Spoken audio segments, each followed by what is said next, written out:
Bonsoir, bonsoir tout le monde. Bonsoir, bonsoir. Bienvenue à ce café culturel, troisième édition. Aujourd'hui, nous allons recevoir un frère écan du Gabon, en la personne de Venant de Baumann. C'est un grand jour aujourd'hui parce que depuis le début de cette aventure, très belle aventure, nous parlons en tant que Camerounais d'une réalité qui est celle de plusieurs autres pays. Donc, comme vous le savez, pour ceux qui s'intéressent à la cause écan, le monde écan est large. On le retrouve dans plusieurs pays. Et, on en connaît sept aujourd'hui, mais bon, à mon avis, si on fait vraiment véritable travail anthropologique, on verra que on peut retrouver les écans dans plusieurs autres zones. Donc, nous allons recevoir aujourd'hui, comme je le disais, venant de Baumann, euh, responsable de l'ONG Génération Écan. Il fait un très beau travail du côté du Gabon. Nous nous sommes rencontrés pas par hasard, mais simplement parce que nous nous intéressons à la même chose. Donc aujourd'hui, il va nous édifier un peu sur plusieurs réalités que nous vivons au Cameroun. En fait, je veux dire plusieurs réalités sur la chose et quand. Nous allons l'écouter, écouter un autre frère qui va nous parler du monde des camps euh, avec la réalité du Gabon, on peut dire ça comme ça. Donc, nous allons faire rentrer progressivement les invités. On aura aussi Joseph Ouna, qui est un critique d'art, un historien, qui va également s'étendre sur la question. Joseph Ouna, c'est quelqu'un qu'on ne présente plus. Donc, vous allez l'écouter tout à l'heure nous euh, présenter plusieurs choses sur la réalité du monde des camps. Donc, nous allons attendre que les invités rentrent. Bonjour, Joseph. Bonjour, bonsoir, bonjour Josiane et Bonjour, bonjour on est à à l'après-midi. tous ceux qui sont connectés. Ouais, c'est pour ça que j'ai dit bonjour, bonsoir et bonjour en fait. Et bien entendu, je Yeah. salue tous les nombreux invités qui seront bien entendu là et qui nous feront l'honneur de nous écouter modestement sur ce qu'on a prévu de partager avec tout le monde ce soir. Yeah. Alors, je pense que nous avons... Venant est là déjà. Bonjour, Venant.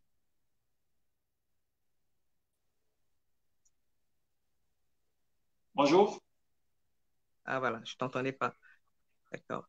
Bienvenue sur ce plateau, Venant. Et nous sommes très honorés de Oui. t'avoir aujourd'hui. Merci d'avoir accepté cette invitation pour nous édifier sur la réalité du monde des camps du côté du Gabon. Alors, tout à l'heure, avant que tu n'arrives en studio, en fait en live, j'étais en train de parler de toi, de parler en fait de la façon dont je te rencontre. Donc, venant de Bowman, c'est un anthropologue, sociologue comme moi, et qui est tout aussi bien intéressé à la cause. Et quand donc, je le rencontre parce que je cherche sur Facebook des personnes qui s'intéressent à la question. Et je me rends compte qu'il a fait déjà jusqu'ici un travail formidable. Je vais le laisser lui-même nous parler de son travail. Venant, est-ce que tu peux te présenter et nous parler notamment de ton ONG Génération Écan? Bonjour, vous m'entendez? On t'entend très bien. Moi, je t'entends de toutes les Ah, façons. d'accord. Bonjour à tous. Merci beaucoup. Je suis désolé pour le léger retard. J'étais à une manifestation également du côté du boulevard à Libreville. Donc, du coup, j'ai dû courir pour ne pas trop perdre le temps.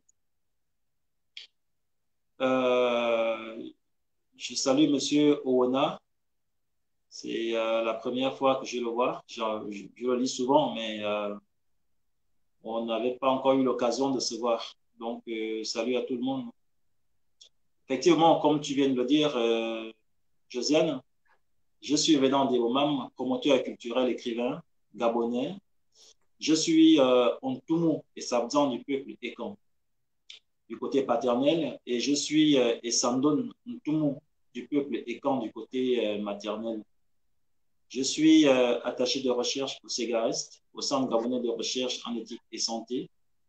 Écrivain, j'ai à mon actif publié 5 ouvrages. Le dernier en date, c'est celui qui porte sur la réflexion sur la philosophie du Nvet comme remède, enjeu d'une médecine interculturelle. Avant cet ouvrage, j'avais publié le Songor, un jeu de stratégie du peuple Ekan, et bien entendu, Génération Ekan Gabon et Introduction au mystère. Ces livres, comme vous pouvez déjà l'entendre de par leur titre, ils font la promotion des valeurs de la culture Ekan, peuple qu'on retrouve aujourd'hui en Afrique centrale sur 5 pays, plus précisément, même si les enjeux sont énormes. Et au fil du temps, nous avons créé l'ONG Génération Ekan, qui se pose aujourd'hui comme une sentinelle dans la promotion de la culture Ekan au Gabon. Donc, je suis membre fondateur. Quand tu m'as envoyé l'invitation, j'ai été honoré de discuter avec vous et partager des lumières de nos ancêtres avec vous. Donc, je suis également là ce soir pour répondre à certaines interrogations et apporter certaines réponses aux questions que nous allons aborder ce soir. Merci. Bien. Merci Venant, nous sommes très honorés, comme je disais tout à l'heure. J'aime bien, on me dit que j'aime faire ce qu'on appelle au Cameroun la talakou. La talakou, c'est quoi? C'est-à-dire que j'aime présenter les gens avec beaucoup d'hommages, mais je pense que c'est des hommages bien mérités. Parce que moi qui m'intéresse à la chose et quand aujourd'hui, je suis très contente de voir que plusieurs personnes comme moi m'ont dévancé, je vais dire comme ça. Parce qu'aujourd'hui, je crée le café culturel Ekan, mais ce n'est pas comme si j'étais absolument une pionnière dans la recherche sur la cause Ekan. Pour votre information, j'ai échangé avec Venant et je lui ai présenté un peu le projet que j'ai avec le café culturel. Il m'a dit, mais Josiane, j'ai fait comme toi déjà. Et en fait, quand on entend ça, on est plus galvanisé. C'est-à-dire que c'est pas comme si ce que nous faisons était quelque chose d'exceptionnel, c'est plutôt quelque chose d'important. Et voir qu'on a déjà des frères, notamment du côté du Gabon, qui ont déjà fait ce travail, parce que certainement on va découvrir aussi qu'ailleurs, il y a d'autres personnes qui ont déjà aussi engagé ce type de travail-là, c'est-à-dire qu'aller de région en région, village en village, pour aller rechercher à la source les éléments culturels pour édifier le peuple Ekan sur sa réalité. Donc, je vais passer la parole, avant qu'on ne rentre un peu dans le vif du sujet pour le thème que nous avons aujourd'hui, je vais passer la parole à Joseph pour se présenter un peu. Joseph? Oui, tu l'avais déjà fait. Je m'appelle Joseph Onansama. J'y tiens pour qu'il n'y ait pas de confusion comme mon frère Pierre Armand m'a gratté un tout petit peu. C'est pas grave, ça c'est entre nous. On appelle ça la part ésotérique, parce qu'on est dans l'anthropologie culturelle des écarts. N'importe qui ne fait pas de blague à n'importe qui. Nous, on peut se faire ce genre de blague. Cela dit, je m'appelle Joseph Olansama, je suis historien de formation, je suis aussi critique d'art et dans le domaine qui nous réunit ici aujourd'hui, j'ai écrit sur le Nvet, j'ai écrit pas mal de textes sur le Nvet. Maintenant que je le vois pour la première fois, que je salue au passage et qui m'avait déjà lu, je ne sais pas très bien, mais c'est parce qu'il y a des choses qui s'accumulent.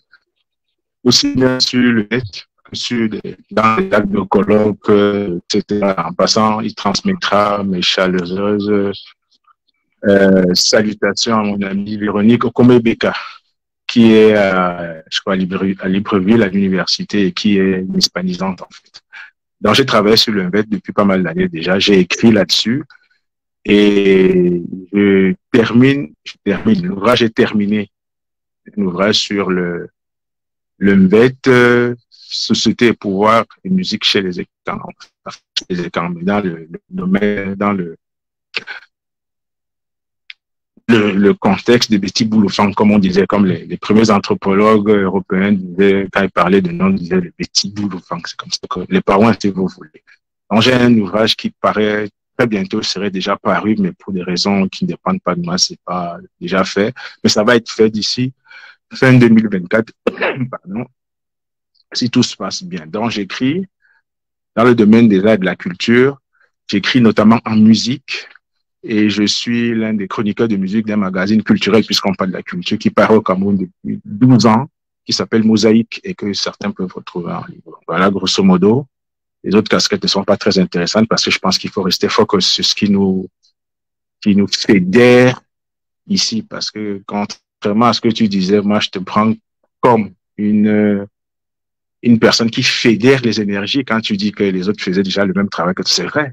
Mais il faut avoir comment dire, l'intuition et la capacité à penser qu'il faut pouvoir mettre les hommes et les femmes qui travaillent qui réfléchissent dans cette même perspective en commun, parce que rien ne se fait de force si on n'est pas en commun et fidélisé autour d'un idéal type pour parler comme quelqu'un. Donc, une fois de plus, bonsoir tout le monde et que la discussion soit belle, quoi. Bien. Merci, merci, merci. J'aime bien entendre. Moi aussi, j'aime bien entendre les hommages. C'est encourageant. Et voilà, c'est intéressant. Ok, d'accord. Est-ce que Venant est là? Je ne le vois pas apparaître sur l'écran. Venant? C'est mon téléphone qui s'est déplacé. Hmm. Je D'accord. suis là. Avant de rentrer dans le sujet, de parler du thème qui nous intéresse aujourd'hui, j'aimerais t'entendre un peu sur une question. Comme tu le sais, nous parlons du monde écan. Le monde écan. Je voudrais savoir un peu à quoi ça renvoie ce terme au Gabon. Parce que je pense qu'au Gabon, on parle plus de fan. Je ne sais pas si vous parlez des camps. Donc, je pose la question simplement comme ça, comme une profane, parce que véritablement, je ne sais pas à quoi se renvoie ce terme chez vous. Parce que euh, au Cameroun, ça fait beaucoup de polémiques, le terme est camp. Donc, du coup, je voudrais t'entendre là-dessus. Qu'est-ce que tu parles de ce terme? Qu'est-ce que tu penses de ce terme? À quoi Je ça n'ai pas bien renvoie? saisi. Tu peux reprendre, s'il te plaît? Alors, je parlais du terme écan. Écan. Oui. Nous, voilà, chez nous, on parle des camps au Cameroun en tant que terme générique qui renvoie à le rassemblement de plusieurs aires culturelles qui définissent un peuple précis, le peuple de la forêt. Bon, étant donné que nous avons des similitudes, on se dit que nous sommes une nation, on peut dire comme ça, un peuple euh, transnational. Mais au Cameroun, on a du mal à accepter ce terme-là. Certains disent que c'est un terme nouveau qui ne renvoie à rien du tout. Certains disent que c'est un terme qui réunit un peuple particulier. Je voudrais t'entendre là-dessus. En tant que Gabonais, est-ce que tu peux dire quelque chose sur le terme écan? D'accord, Josiane. En fait, il faut dire que ici au Gabon,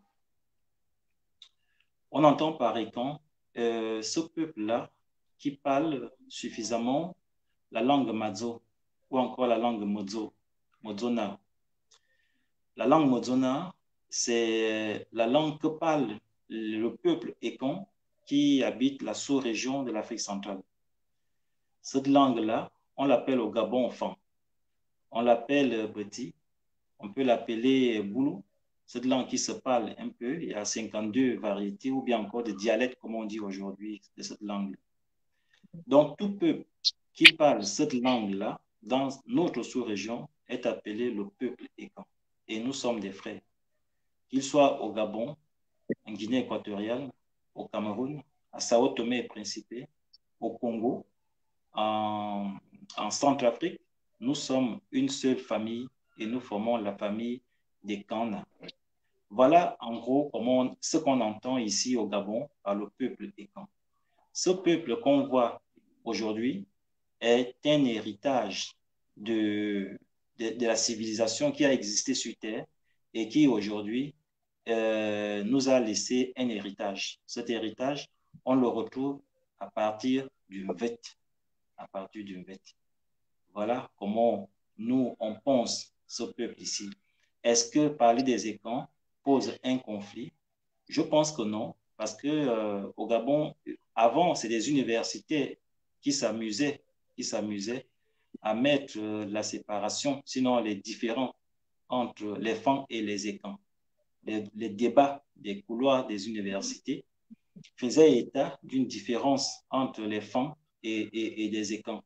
Mais c'est des débats on a déjà presque effacés parce que nous portons des gènes du peuple Dingo, le peuple des Kanda. Nous les portons. Ce n'est pas du mystique, ce n'est pas des légendes, ce n'est pas des mythes, c'est des réalités que les anciens nous ont transmises. Et en 2015, nous étions effectivement au festival, au premier festival Mbodo Yondambam. En fait, le festival ne s'appelait pas le festival Mbodoyon. Le festival s'appelait le festival Elarayoinkan. Ça a été initié par nous en 2013. Donc, ça fait 10 ans que ce festival avait été initié. Et avec nos frères de la Guinée équatoriale, Congo et Cameroun, on avait pensé que c'est un festival qui devait se tenir tous les 2 ans, rotatif. Ça veut dire chaque pays devait recevoir tous les 2 ans. En 2013, nous avions commencé ici au Gabon et le festival avait eu lieu. En 2015, nous sommes venus en BAM. Il était question de faire les débats autour du Mvodoyon, d'accepter qui sommes-nous. Sommes-nous des écans? Sommes-nous des femmes? Est-ce que des autres sont des boulous? Est-ce que des autres sont des moquets? Est-ce que des autres sont des bêtis? Est-ce que des autres sont des Miro, des Ogoué, des Ontou, des Oka, ainsi de suite? Donc, lors de ces assises qu'on a appelées le Festival Mvodoyon, nous avons tous été des peuples qui sont venus du Congo, Cameroun, Gabon, Guinée équatoriale.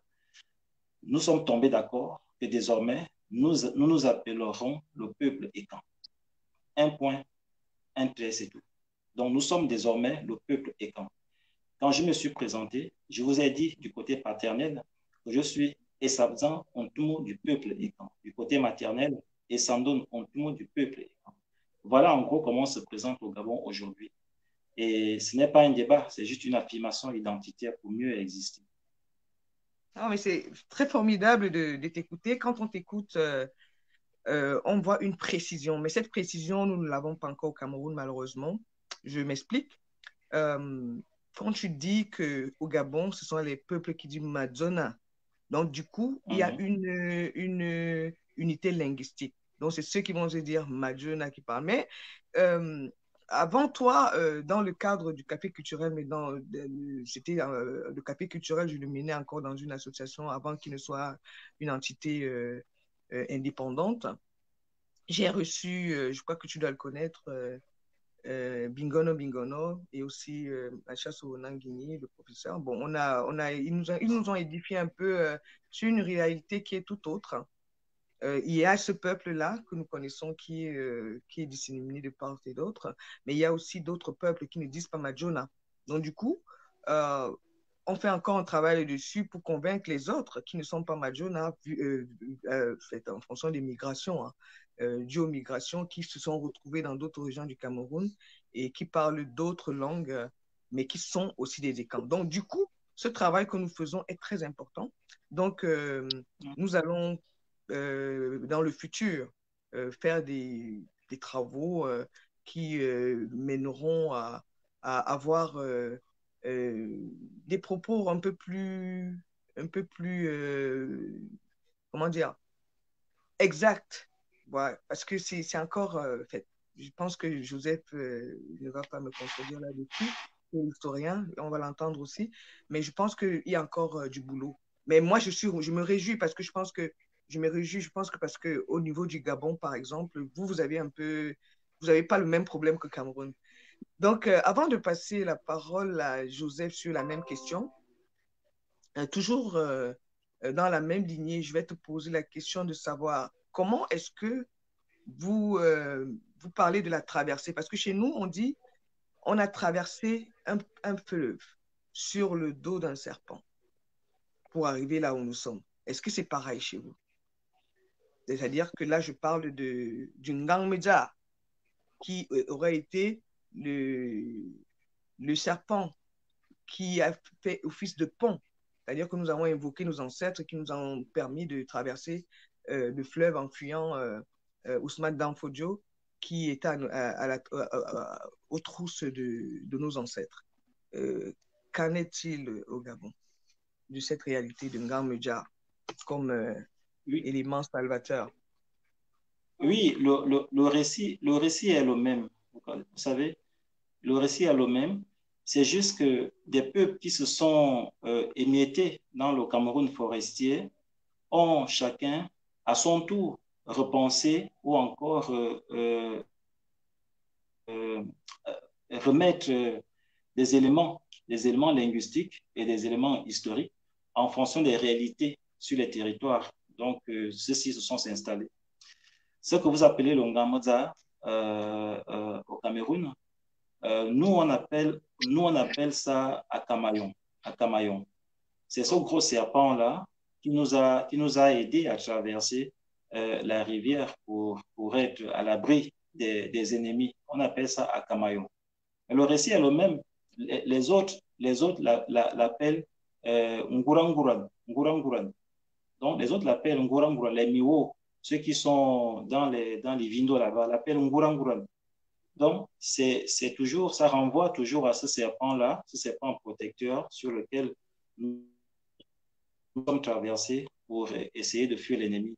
Donc, ce serpent-là, aujourd'hui, nous avons découvert qu'il porte 7 noms. 7 noms. Donc, Oh. Ganmoza fait partie de Ah, nous. mais merci pour Donc, l'information. c'est pour vous dire que il y a beaucoup, c'est comme la langue aussi. Vous me disiez tout à l'heure que beaucoup de peuples ne disent pas Amazona, mais c'est normal puisque la langue varie en fonction des régions et des peuples qu'on croise. Une fois que la langue a varié, il est bien normal qu'on perd certaines mots d'origine et l'adapter en fonction de l'environnement et les peuples qui nous avoisinent. C'est ça qui fait en sorte que on attend beaucoup plus des historiens spécialistes des questions africaines, parce qu'il faut, c'est pas un historien qui traite Napoléon II ou encore Bonaparte qui viendra faire ce travail.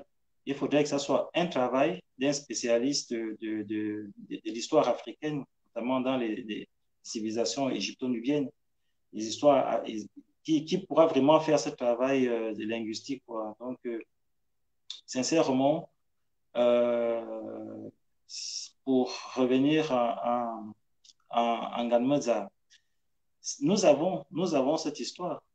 L'histoire est pareille. Il y a même pas une virgule près qu'on va enlever.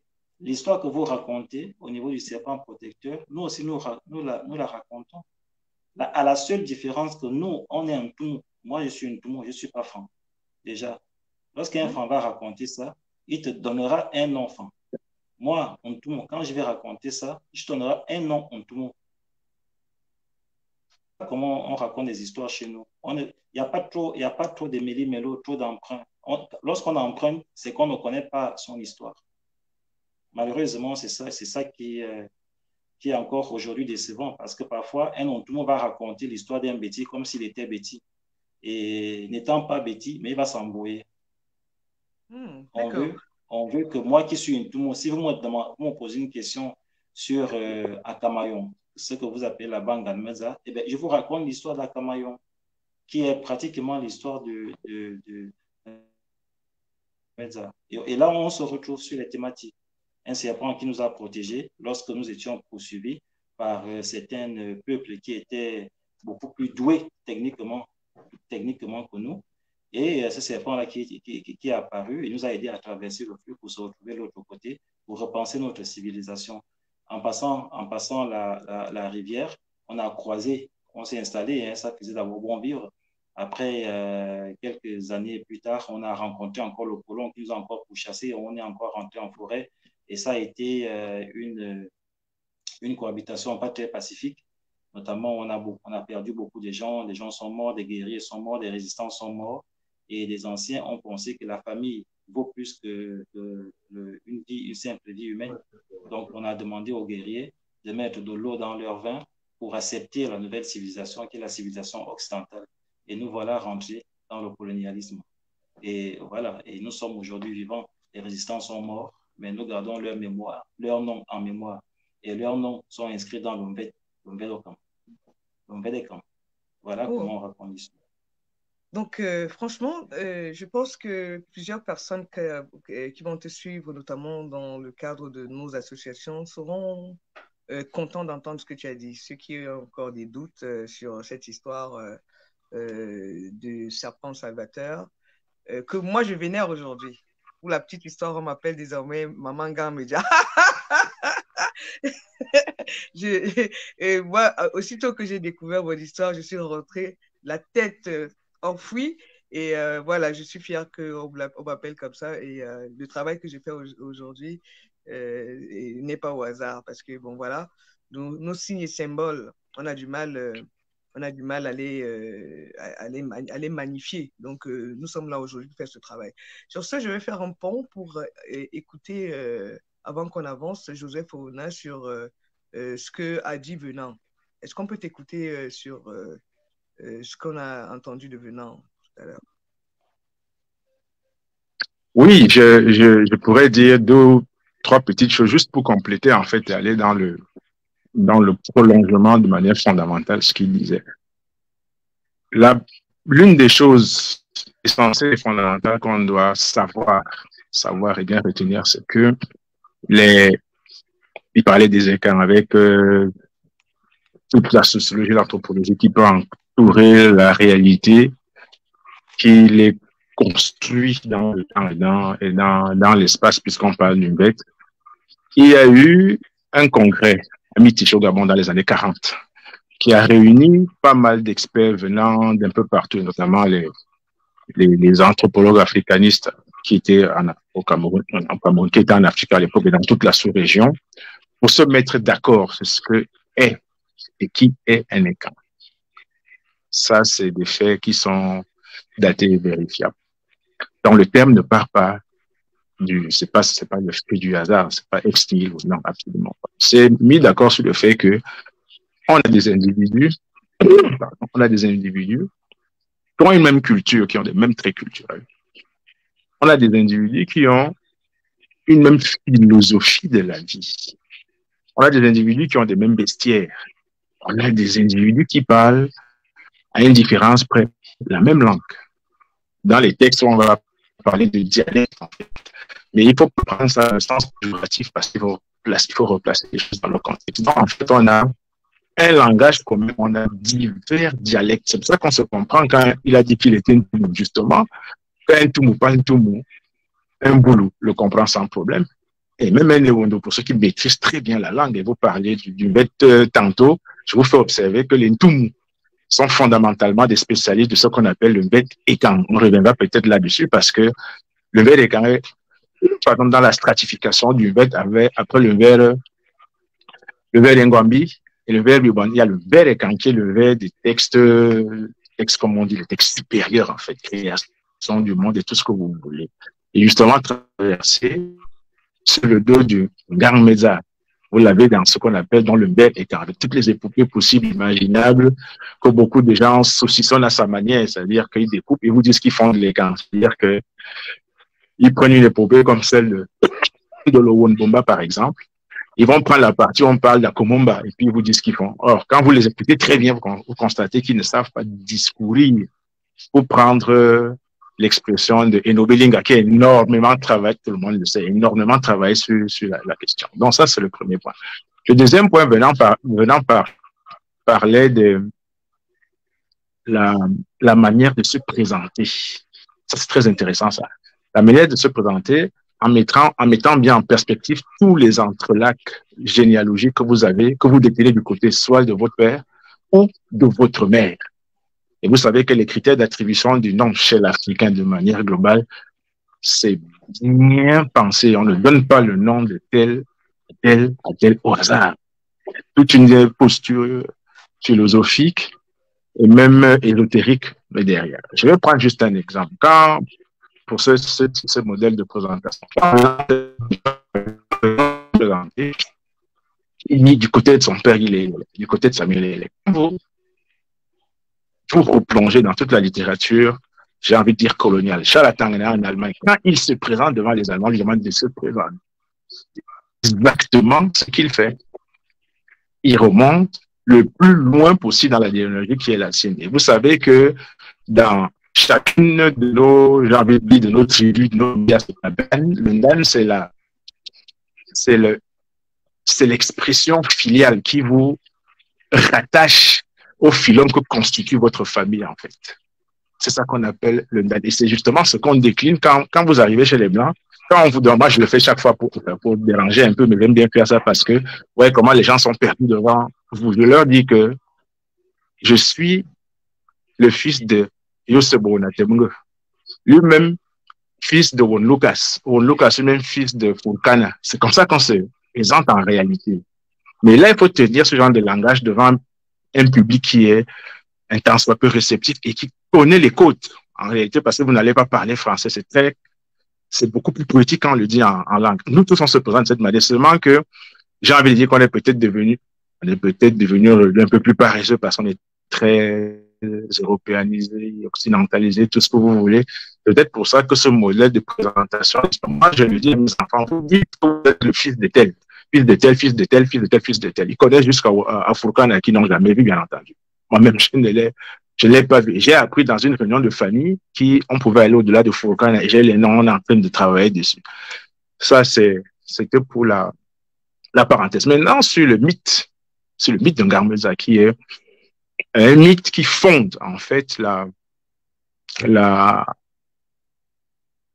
qui fonde et qui va légitimer la question de la titulature chez nous. Vous savez qu'on traverse et puis on va finalement s'installer. C'est vrai qu'il y a des guerres entre nous jusqu'à la sortie en allant vers Kribi. Vous savez que quand vous êtes dans une zone comme Kribi, vous avez toutes les langues que vous avez dans le sud et le centre, parce que c'était le point d'achoppement à la fin des migrations en réalité.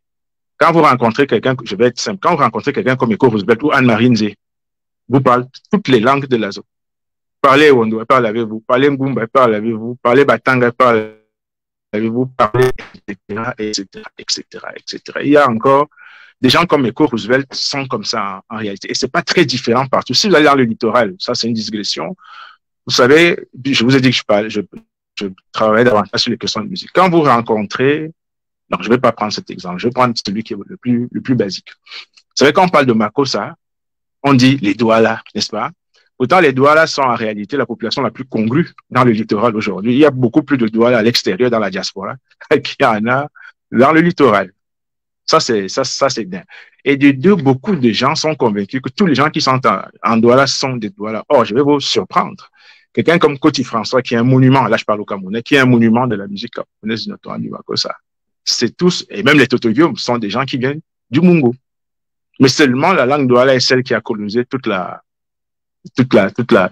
territoire, enfin tout le terroir, pas le territoire, tout le terroir où on pratique ces langues et ces coutumes-là. Donc, ce sont des questions de fonctionnalité, de dynamique sociale, de réalité sociologique, puis l'effet de l'histoire aussi, c'est vrai qu'on se déplace.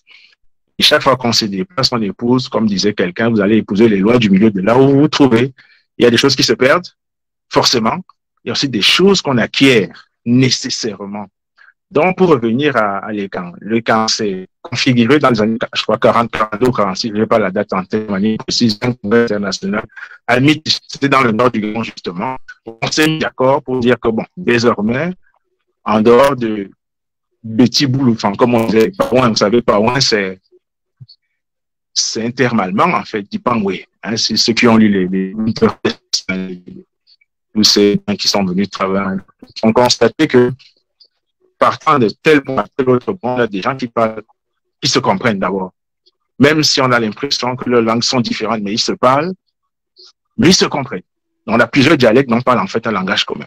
On a des coutumes qui sont identiques. On a des modes de vie qui sont, j'allais dire, identiques. On a notre anthropologie culturelle et sociale. Le frère Venant parlait du fait qui est, j'allais dire, axial et transversal à tous chacun prenant la chose de son côté. Vous savez que, et je reviens sur ce que je me répète là un peu dessus, les vrais spécialistes de l'écan, vous les retrouvez au nord du Gabon, chez les Toumois, en fait. Et en montant donc vers le Cameroun, vous avez les spécialistes davantage du style grivois et tout ce que vous voulez. Cela dit, on s'est beaucoup mélangé. Donc, vous avez dans cette zone du sud Cameroun, des gens comme il y a quelques années encore, il y a une quarantaine, presque une cinquantaine d'années, des gens comme les Ngambibolo, des gens comme des gens comme Oumologa, qui étaient des Camerounais, mais spécialisés. Justement, dans leur filiation, un parent qui venait du Gabon, qui venait du Nord Gabon, très exactement. Donc, on est un peu commun.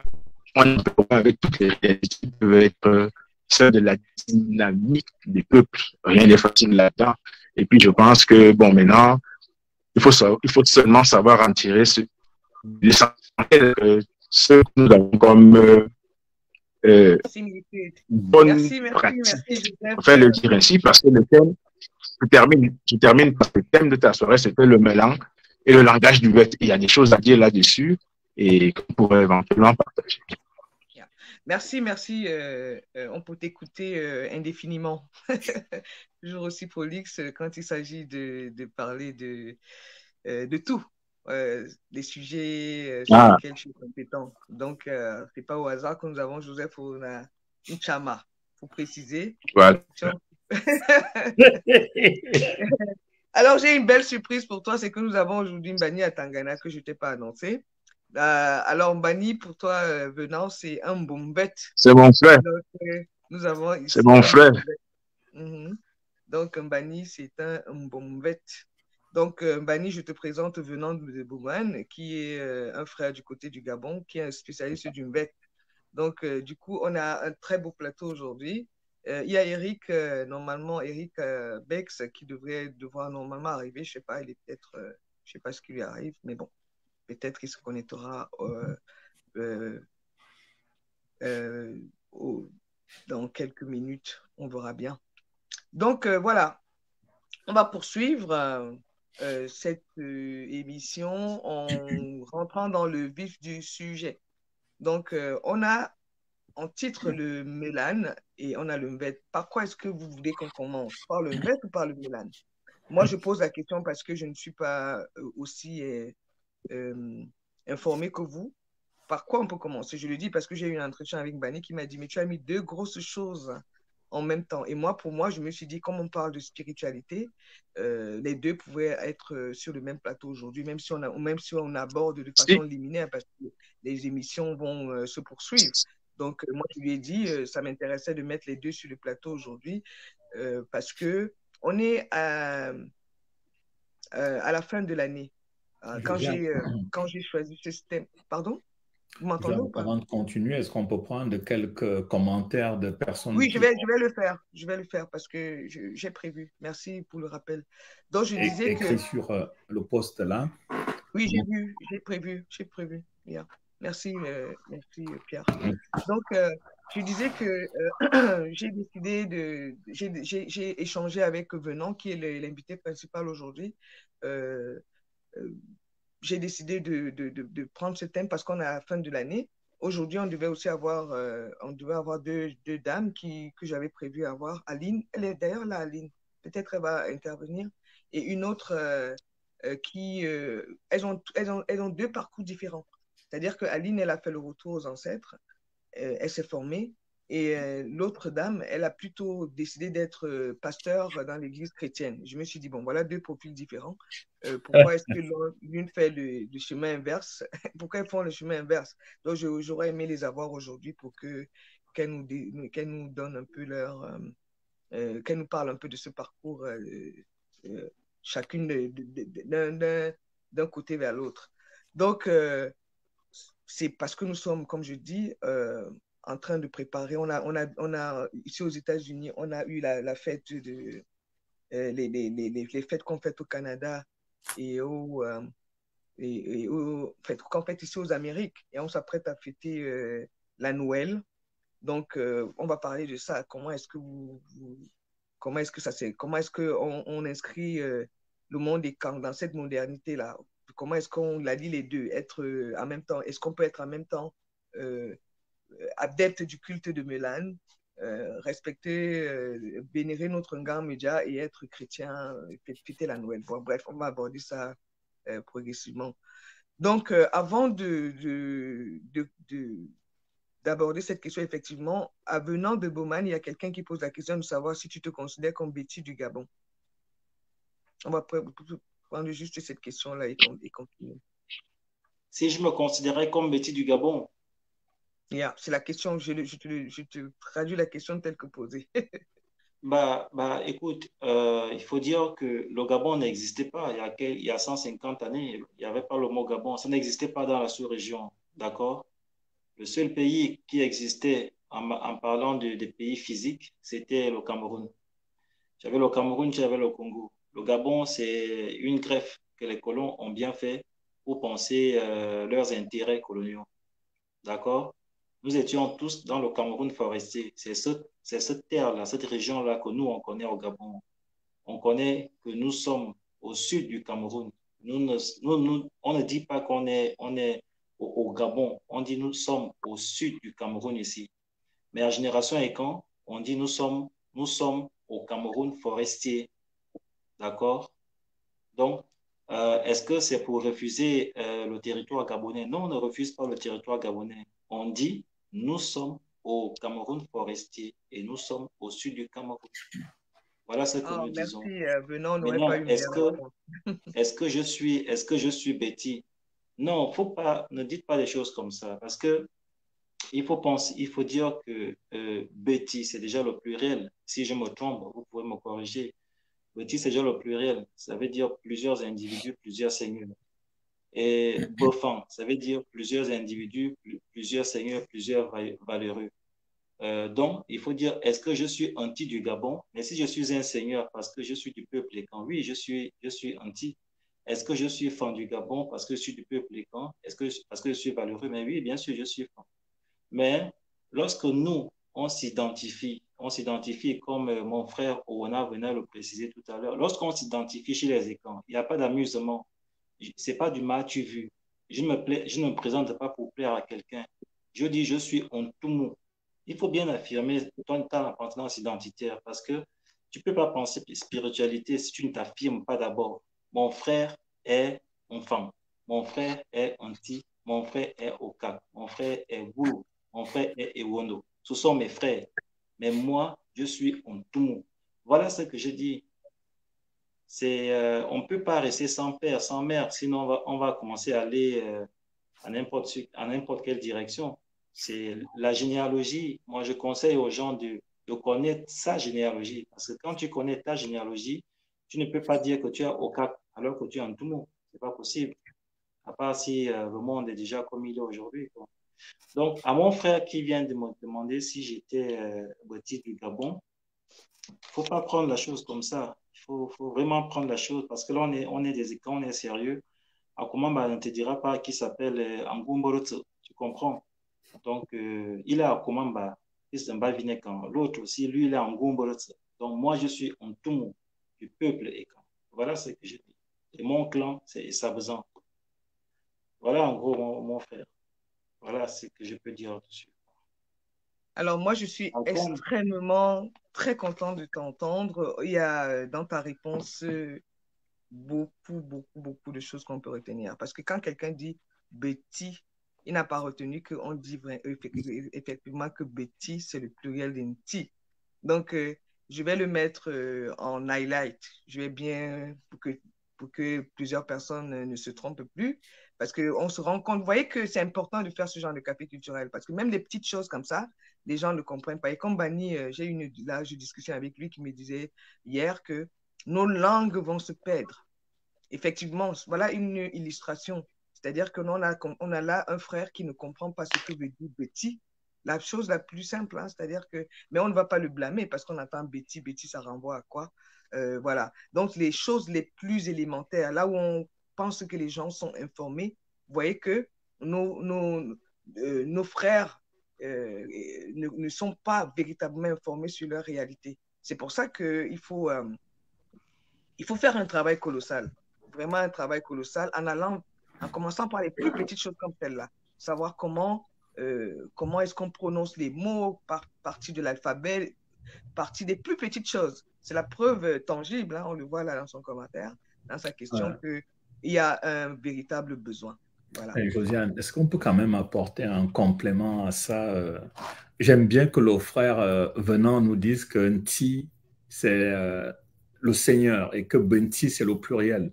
Mais après, dire que cette explication, elle est bonne, mais dire quand même que tout le peuple aujourd'hui qui s'appelle les Bétis, ne se, peut-être c'est tout le peuple aujourd'hui qui se considère comme des seigneurs, même s'ils ont compris la terminologie qui est de dire que c'est le pluriel, le singulier. Mais en tant que peuple, peut-être aujourd'hui dans leur imaginaire populaire, ça fait partie aujourd'hui de leur affirmation, de se considérer ainsi, un peu comme tu as dit,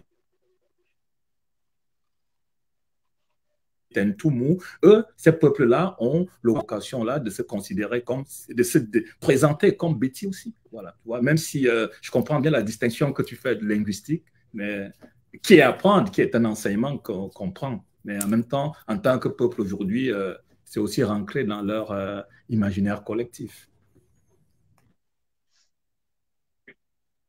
Tu veux que je dise quelque chose ou bien que tu veux que c'est Venant qui dise? Ça peut être venant, bon, c'était un complément ou une réaction, un commentaire à ce qu'il disait, mais maintenant, est-ce qu'il a complété ou toi-même, bon, je laisse libre. Moi, en fait, je répondrais peut-être à sa place parce que moi, j'ai compris avec exactitude ce qu'il essayait d'exprimer. Parce que ta question, il y a la réponse dans ce qu'il a dit, en fait. Donc, il est parti là, et moi, je suis resté simplement sur le thème Betty, parce qu'il a répondu à ta préoccupation. Il a parlé simplement du peuple, du terme Betty, c'est-à-dire que quand tu poses la question de savoir s'il est Betty, il te dit, il commence d'abord par le terme même Betty. Betty renvoie à quoi? Et donc, il a donné l'explication là-dessus. Et après, il est rentré en profondeur en disant que, bon, voilà, moi, je suis de tel clan social, donc je ne suis pas au CAC, je suis une Toumou. Il a précisé en disant très bien que euh, si tu es un Toumou, tu dois pouvoir le dire avec force parce que tu es une Toumou et tu as ta généalogie. Quand tu te présentes en tant qu'un Toumou, c'est parce que ton père est ceci et ton père est cela. Et donc, il a bien spécifié. Donc, voilà. Non, ça, Josiane, j'avais validé ça. J'avais même bien compris. C'est même pour ça que j'avais aussi dit que c'est très bienvenu, son explication, et même ça, j'avais validé complètement. Donc, la réponse était faite, pour moi, elle était assez complète, quoi. Donc, revenons donc au Melan et au VET. Venons, par quoi est-ce qu'on peut commencer?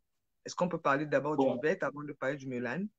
Ou alors, moi, sincèrement, je pense que, très honnêtement, je pense qu'il serait important qu'on discute d'une seule thématique. Ça veut dire que si ce soir, on dit qu'on essaye de parler de Mélan, on reste sur Mélan parce que c'est des thématiques lourdes, c'est vraiment lourd.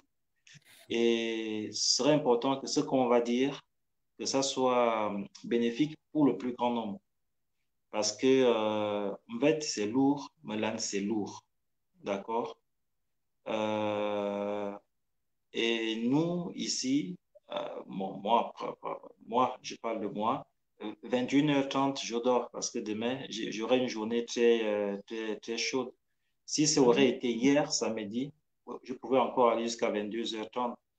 Mais là, à 21h30, je vais devoir vous laisser parce que demain, je dois me lever à 5h30. Nous, on n'a pas de motos, on a des taxis dont les routes sont barrées de partout. On va déposer les enfants à l'école, on va aller au travail, c'est chaud. Moi, sérieusement, sur les deux thématiques, nous avions commencé à parler des généalogies, nous avions commencé à parler des Nganmedza. Je pencherai à ce qu'on essaie de parler de Mélanie, puisqu'on est, en fin d'année, on peut parler de la spiritualité. Ce serait important qu'on parle de Mélanie, mais je reste ouvert si d'autres personnes veulent bien qu'on parle de deux sujets à la fois, sachant bien qu'à 21h30, je vais vous laisser. Ou encore, si vous préférez qu'on parle d'une bête, eh bien, je suis là. Mais moi, je préfère qu'on parle d'une seule thématique, qu'on parle de Mélane, parce que beaucoup de gens ne connaissent pas Mélane. On parle comme ça au pif. On regarde des images sur Internet, des masques partout, partout, et on parle, mais et beaucoup de gens ne connaissent pas de Mélane. Et il serait important d'entendre des choses de la personne qui a été initiée au rite. Ce serait important. Ces genres de personnes, vous ne les aurez pas tout le temps. Voilà ce que je pense. Bon, je vais couper la poire en deux. Après, je dis pas Non, que j'ai ce que je compris. À dis, c'est ça, ce toi, que tu ouais, c'est dois bien faire. dit, Léna. Non, non, non, J'ai non. compris. Moi, je suis ouvert à tout le monde, à toute proposition. Non, j'ai compris. Mais tu sais, moi, je me réjouis que on est. Parce que ce que tu dis, Mbani me l'avait déjà dit, Joseph aussi. Donc, les personnes aguerries m'ont dit non, c'est lourd. Ce qui me réjouit, parce que on a des experts. Ils te disent, mais écoute, tu vas pas mélanger les deux comme ça parce qu'il y a des choses à dire. C'est d'autant plus intéressant parce que tu vas revenir. Hein? Donc, tu vas revenir Oui, oui, oui, oui, oui, pour oui. parler de l'autre. Bon, ce que je propose, c'est quoi? C'est que on va effectivement parler du mélan aujourd'hui et on va introduire l'invite à la fin pour appeler à l'autre, la conférence dans 3 semaines. Donc, on va bien préparer celle du MET. Donc, parlons donc du Melan aujourd'hui. Et à la fin, quand même, on va introduire, comme je dis, le MET. Alors, tu as la parole sur le Melan. D'accord. Je vais essayer d'aller succinctement pour permettre à chacun de suivre les explications. Je vais parler en profondeur, mais je vais juste vous dire ce qu'on appelle mélane. Tout à l'heure, je faisais allusion au bâti. Mon frère m'a bien compris qu'effectivement, ça renvoyait au pluriel. C'est ce que les Français appellent le pluriel. Il faut dire que mélane aussi. Excuse-moi une seconde, Venant. Je voulais juste annoncer l'arrivée ici de Eric qui s'est finalement connecté. Bonsoir, Eric, et merci d'être là. Eric, pour ton information, Venant, c'est un personnage lourd de la culture. Donc, très bien initié. Donc, c'est bien que vous restez en connexion. C'est parce que le but aussi du café culturel, c'est de mettre en réseau ceux qui sont des poids lourds de la culture. Donc, Eric, ici présent, comme Bani tout à l'heure que je t'ai présenté, c'est des personnages lourds de la culture au niveau du Cameroun. Ouais. Vas-y. Je peux avancer? Vas-y, je viens. Voilà, donc je disais que tout à l'heure, je faisais allusion à Betty qui renvoyait au pluriel et que c'est de la même, c'est le même principe en fait, c'est le même principe que renvoie Mélane. Lorsque vous dites Mélane, vous renvoyez au pluriel de quelque chose parce que dans nos langues, les langues négro-africaines, les me, les ba, les ti, les ka, les ra, ce sont des mots pluriels, les mots qui envoient au pluriel. Tara, ça veut dire beaucoup de tara, mais on dit un tara. Bunti, ça veut dire beaucoup d'unti. Me, lan, me, fan, ça veut dire les forêts. Me, lan, ça veut dire les alanes, ça veut dire plusieurs alanes. Donc, lorsque vous dites melan, vous êtes déjà dans plusieurs choses. Ça veut dire que c'est un arbuste qu'on appelle alan. Cet arbuste pousse dans le Cameroun forestier. Vous comprenez? Ça pousse dans la vallée du Ntem, ça pousse dans la vallée de Kié, ça pousse partout. Les ruisseaux que vous avez là, si vous rentrez, quelqu'un qui s'y connaît, il va vous montrer. On appelle ça alan. C'est un arbuste. C'est cet arbuste-là qui va prendre le riz parce que c'est cet arbuste-là qu'on appelle l'herbe sacrée, si vous voulez. On appelle ça l'herbe sacrée.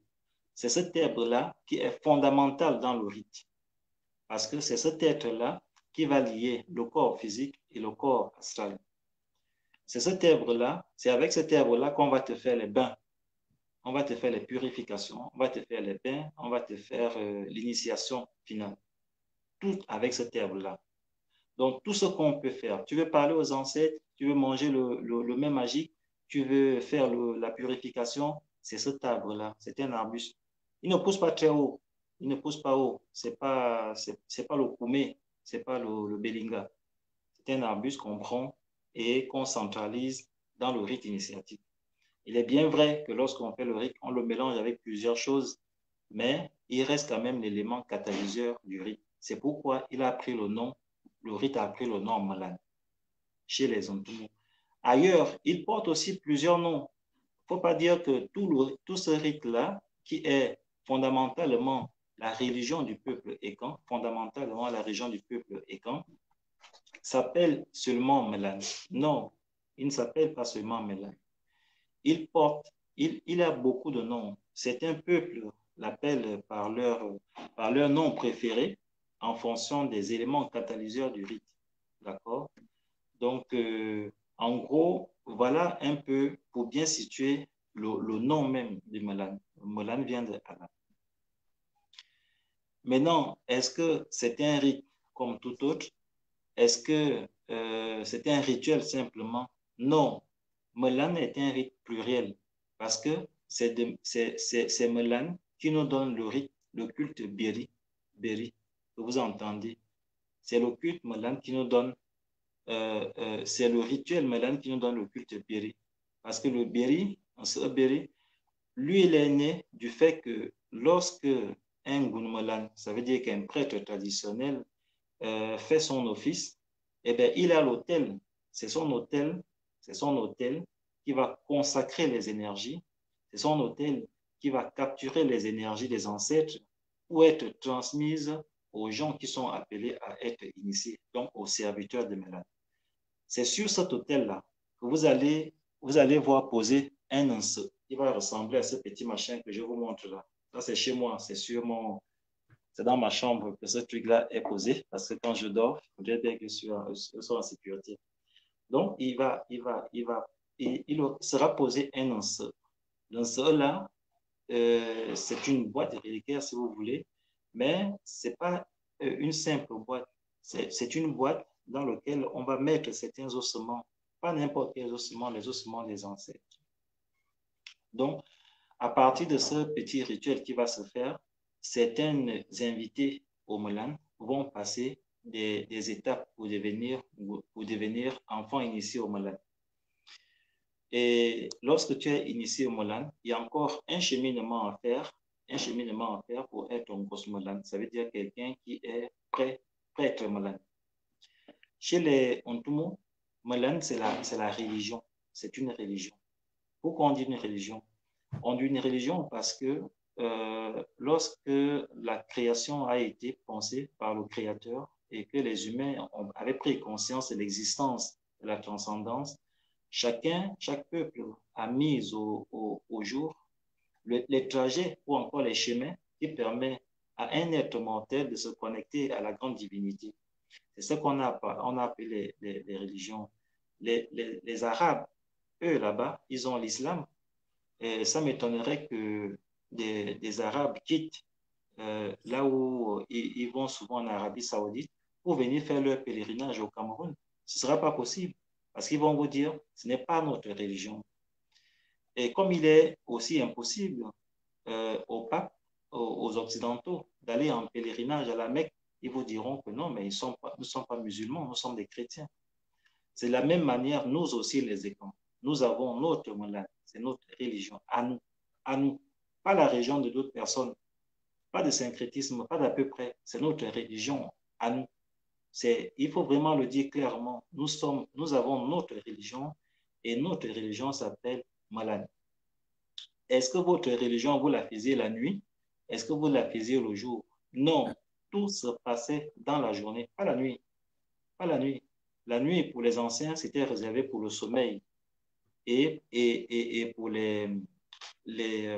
comment vous appelez ça, les guides. C'est les guides qui transcendaient la nuit. Mais la journée, c'était fait uniquement pour les rituels. On fait tout la journée parce que nous avons besoin du soleil. Le soleil nous donne de l'énergie et nous discutons également avec le soleil. Parce que les ancêtres disaient que le soleil qui se couche, qui se voit aujourd'hui, il meurt le soir ou encore il se couche le soir. Généralement, il meurt le soir pour renaître le matin. Donc, nous avons besoin du soleil la journée pour faire nos rituels. Donc, tous les rituels chez les Écans se faisaient la journée, pas la nuit. Sur les 32 rituels, les 42 rituels qui sont enregistrés chez nous, il y a peut-être deux ou trois qui se faisaient la nuit. notamment le dernier, le quatrième qu'on passe, lorsque tu vas maintenant manger le seau, c'est le rituel qu'on appelle Ndele. Ndele. C'est ce rituel-là qui consiste à envoyer un enfant puiser de l'eau la nuit. La nuit. On t'envoie à la rivière la nuit avec un seau pour aller puiser de l'eau. Et tout de suite, on va te faire des scénarios en cours de chemin pour que tu aies peur. Si tu retournes, c'est que tu n'es pas encore un homme, donc tu ne peux pas encore manger le seau et par conséquent, tu es encore appelé à grandir. Donc, ce sont uniquement des rituels comme ça qui se passaient la nuit. On appelle ça Ndele. Par contre, les autres rituels comme Elan, comme le Ngi, le reste, ça se passait la journée. La journée. Maintenant, est-ce que tout le monde pouvait aller au Mélan? Est-ce que tout le monde pouvait se faire initier au Mélan? Il faut dire que l'initiation au Mélan tient d'abord à la connaissance, la structuration de la généalogie. Tu ne peux pas s'engager à être initié au Mélan si tu ne connais pas encore la généalogie. Pour les garçons, c'est facile de connaître s'ils connaissent la généalogie ou pas. Il faut juste être là lorsque on va le couper, comme on dit chez nous. Lorsqu'on va te couper, eh bien, écoute, l'humanité classique que les anciens vont te demander de prononcer, eh bien, c'est lui qui est l'ancêtre de ta généalogie. Je ne sais pas si vous me comprenez bien. Ça veut dire qu'un enfant, lorsqu'on va te couper, vous savez comment les Français appellent le mot couper. Moi, je préfère couper. Moi, là, tout le monde va dire qu'est-ce qu'on fait un enfant, qu'est-ce qu'on en fait un enfant. Lorsqu'on va te couper quand tu es un garçon, on va te demander de créer le nom d'un ancêtre. C'est cet ancêtre-là qui est sur la lignée généalogique. Donc, tu commences à connaître la généalogie. Et lorsque tu es invité au Mélan, c'est les ancêtres qui t'invitent au Mélan. Ce n'est pas toi qui décides d'aller au Mélan. C'est un appel. Tu peux être en France, tu peux être en Angleterre, tu peux être au Canada, comme vous êtes en ce moment. Si les ancêtres ont décidé que tu vas te faire initier au Mélan, je te jure qu'ils vont même envoyer l'avion demain. Et tu vas monter, tu vas te retrouver à Yaoundé. Ils vont envoyer une voiture, Buka Voyage. Ils vont t'amener à Kiossi. Ils vont encore envoyer une voiture qui va t'amener à Bitam. Ils vont t'envoyer une voiture qui va t'amener là où tu vas me retrouver et tu seras initié. Ça, c'est la voie des ancêtres. Les moyens, eux-mêmes, ils vont te trouver les moyens. Il n'y a même pas de questions à se poser. Là, il n'y a pas de questions à se poser. Quand ils t'ont choisi, ils vont mettre des moyens pour que tu deviennes un de leurs. Et c'est comme ça que ça se passait. Dans les villages, on initiait des enfants généralement en masse. C'est des prêtres traditionnels ngosmelan qui se faisaient écouter. On leur dit, les périodes arrivent, les périodes d'initiation arrivent. Quels sont les enfants que les ancêtres ont appelés? Ils vont vous dire, ils ont appelé tel enfant, tel enfant, tel enfant, tel enfant, tel enfant. Est-ce qu'il faut une journée pour être initié au Mélan? Non. Est-ce qu'il faut 2 jours pour être initié au Mélan? Non. C'est un cheminement qui consiste à prendre du temps pour devenir enfant au Mélan. Ça prend énormément de temps. Lorsque vous êtes prêt, vous êtes au moins parti pour 2 semaines. 2 semaines. C'est-à-dire, lorsque vous êtes prêt, lorsque toutes les conditions sont réunies pour que vous deveniez initié au Mélan, il faut minimum 2 semaines. Mais lorsque vous n'êtes pas prêt, mais que les ancêtres vous avez choisi, il faut d'abord purifier votre corps. Et là, ça prend énormément du temps parce qu'il y aura des blocus. Il y aura des choses qu'on va te faire manger. Et si tu vomis, c'est que tu n'es pas encore prêt. Il faut encore suivre le rituel, il faut encore passer par les bains, il faut encore passer par beaucoup de choses. Et maintenant, une fois que tu es déjà initié au Mélan, c'est en plein jour, c'est une fête. C'est comme le baptême, c'est comme la confirmation, c'est comme la première communion chez les catholiques. Je veux dire, c'est une fête. Tout le monde vient fêter, tout le village est en ébullition. On vient célébrer. Vous allez manger, on coupe les cabris, on coupe les cochons. Vous mangez, c'est une fête. Ça veut dire que vous avez été consacré à poursuivre la voie des ancêtres. Aujourd'hui, beaucoup de gens ont parlé de Mélan et certains mettent même des interdits. Non, il faut dire que dans tous les rites de passage chez les Ekans, pas seulement chez les Ekans, hein, tout ce qui a trait à la transcendance, c'est-à-dire tout ce qui a trait à la religion, il y a des interdits. S'il n'y avait pas les interdits, mais tous les fidèles qui vont à l'église chaque dimanche seraient tous des prêtres. Hein. S'il n'y avait pas des interdits, ils seraient vraiment tous des prêtres. Autrement dit, on n'aurait plus besoin d'un prêtre, chacun devait devenir son prêtre. Mais comme il y a des interdits, mais tout le monde ne peut pas devenir prêtre. Parce que les choses que le prêtre connaît, mais tout le monde ne peut pas les connaître, sinon l'Église va mourir. Ce qui est de l'Église, ce qui est valable à l'Église est également valable chez nous. Ça veut dire qu'il a effectivement, il a des interdits, des choses qu'on ne peut pas dire aux néophytes. Et ça, nous les avons utilisés il y a 150 ans encore au Cameroun forestier. Les derniers rythmes là qu'on a effectués chez nous au Cameroun forestier remontaient à 1917. Ça veut dire que pendant et après la Première Guerre mondiale, c'est 1917 que vraiment les rites ont été anéantis, puissants. Les derniers rites qu'on a fait. Après, certains ont essayé, avec l'évangélisation qui est rentrée, l'évangélisation a fait que beaucoup de gens ne pratiquaient plus les rites la journée parce que les missionnaires avaient dit que la seule voie qui peut amener un être humain chez Dieu, c'est le christianisme. Il fallait tout tuer, d'accord? Les villages entiers ont été brûlés. Il y a beaucoup de villages qui ont été brûlés pour la simple raison qu'ils ont pratiqué le rythme là. Beaucoup de villages entiers ont été brûlés pour la simple raison qu'ils ont pratiqué l'ongil. Beaucoup de villages entiers ont été brûlés parce qu'ils ont essayé encore d'initier aux gens au saut, au ndomba et le reste. L'ombet, n'en parlons même pas. J'avais déjà dit dans une conférence, je crois, au Cameroun, que nous devons rendre gloire à nos frères qui sont restés au Cameroun d'avoir pensé au Mbedbiban, c'est-à-dire la version que mes frères à Tangana et le reste racontent aujourd'hui, c'est Mbedbiban. Il faut leur rendre hommage. Beaucoup pensent que au Gabon, c'est lui qui détient l'Ombet, c'est lui qui connaît tout ce qui est en fait. C'est bien vrai, ça c'est pas faux, c'est vrai. Mais celui qui a sauvé l'Ombet, pourquoi aujourd'hui, moi qui suis né dans les années 70-80, vous parle du Mbet, c'est grâce à nos frères du Cameroun qui sont restés là-bas, qui ont, je peux dire, qui ont adoubé le blanc. Parce que le blanc, quand il est rentré au corps des gars, il a trouvé les gens en train de danser avec l'Ombet, en train de chanter avec l'Ombet des mélodies, genre d'anniversaire, de retrait de deuil. Tout de suite, ils ont pris l'Ombet comme Bikoudissi. Ils ont cru que c'était une danse. Et c'est comme ça que les interdits qu'on avait fait du Gabon autour d'une fête, comme tous autres rites qu'on avait interdits, parce que les gens qui veulent bien vérifier mon information, il vous suffit seulement d'écouter le fameux récit de Jengema Zominzinobam, le récit qui fait 8 heures de temps, lorsqu'on prononce pour la première fois le nom des... C'était en 1960 en Guia, à Oyem. Donc, vous pouvez, au début du récit, on vous le dit que l'Ombet appartient au colon. L'Ombet appartient au colon. L'Ombet, c'est pour le colon. Celui qui fait le bruit, on va l'attraper, on l'enferme, on va le punir selon la loi. Donc, ça veut dire tout de suite que c'était plus notre affaire, c'était l'affaire du colon. Ça veut dire que n'importe qui ne pouvait plus faire l'Ombet. Et nos frères au Cameroun... Non, ça c'est la réalité. Ça c'est la réalité. Ça n'a rien à voir avec le mensonge qu'on peut vous raconter. Mais nos frères au Cameroun ont pu mélanger cette affaire de danse, de fêtes dans l'Ombet et ils ont créé la variante Bedbibon. Et les décisions qui étaient prises au Cameroun pendant la colonisation étaient moins flexibles que ceux qui étaient pris ici, dans la région du Gabon. Donc, ça a fait en sorte que, comme c'était les mêmes administrateurs, ils ont accepté que l'Ombet soit encore dit, mais à condition qu'il soit encadré. C'est pourquoi l'Ombet a été plus ou moins sauvegardé.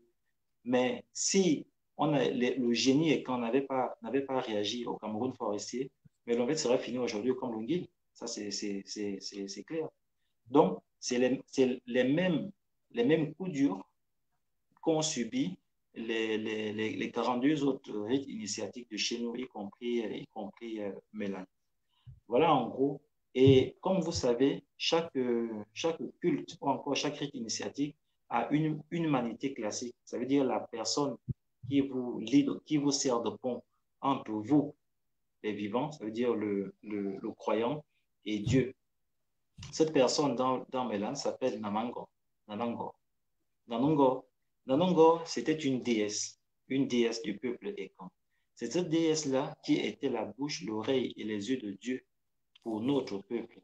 C'est elle qui parlait avec Dieu et c'est elle qui nous communiquait ce que Dieu a dit pendant nos pérégrinations. Nanongo justifie également la place que la femme occupe chez le peuple Ekan. Ce n'est pas quelqu'un qui doit nous apprendre quel est le rôle de la femme, que doit faire la femme, est-ce que la femme doit faire ceci, est-ce que les écrans sont homosexuels, bisexuels, est-ce que les écrans ont eu des reines, est-ce que les écrans ont eu des déesses, est-ce qu'une femme peut diriger la société et quand? Non.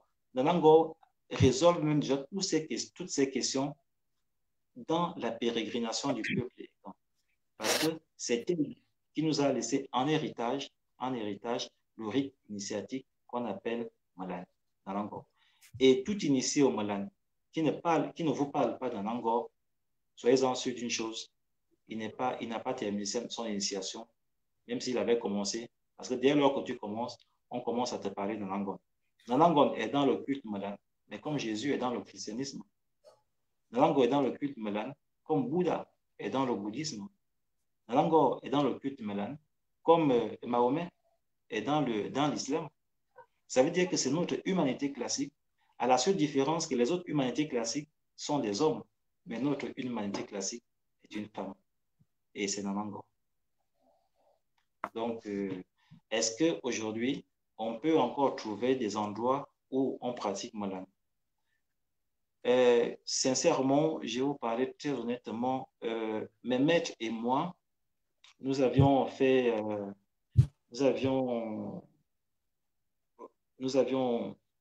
rencontré des gens, les derniers prêtres Malan, dans la région de l'Estuaire, qu'on appelle Nkoma, dans notre langue. Dans l'Estuaire, chez nous, c'est Nkoma. Nkoma, c'est l'Estuaire. Excuse-moi, tu as dit tes maîtres et toi? Tu as dit tes maîtres et toi? Je n'ai pas Vous entendu. dites, hein? Tu as dit qui toi et qui? Tes Même maîtres et maître, toi ou même tes maître, maîtres? même maître et moi, nous avions rencontré les derniers maîtres initiatiques Malan. Ça veut dire l'une des dernières personnes qui encadrait les enfants à l'initiation au Malan. Mes maîtres et moi, on les avait rencontrés dans la région de l'Estuaire. La région de l'Estuaire, c'est ce qu'on appelle dans notre langue Nkoma. Nkoma, c'est ce que vous appelez en français l'Estuaire. Et Okay. c'était non loin de Libreville.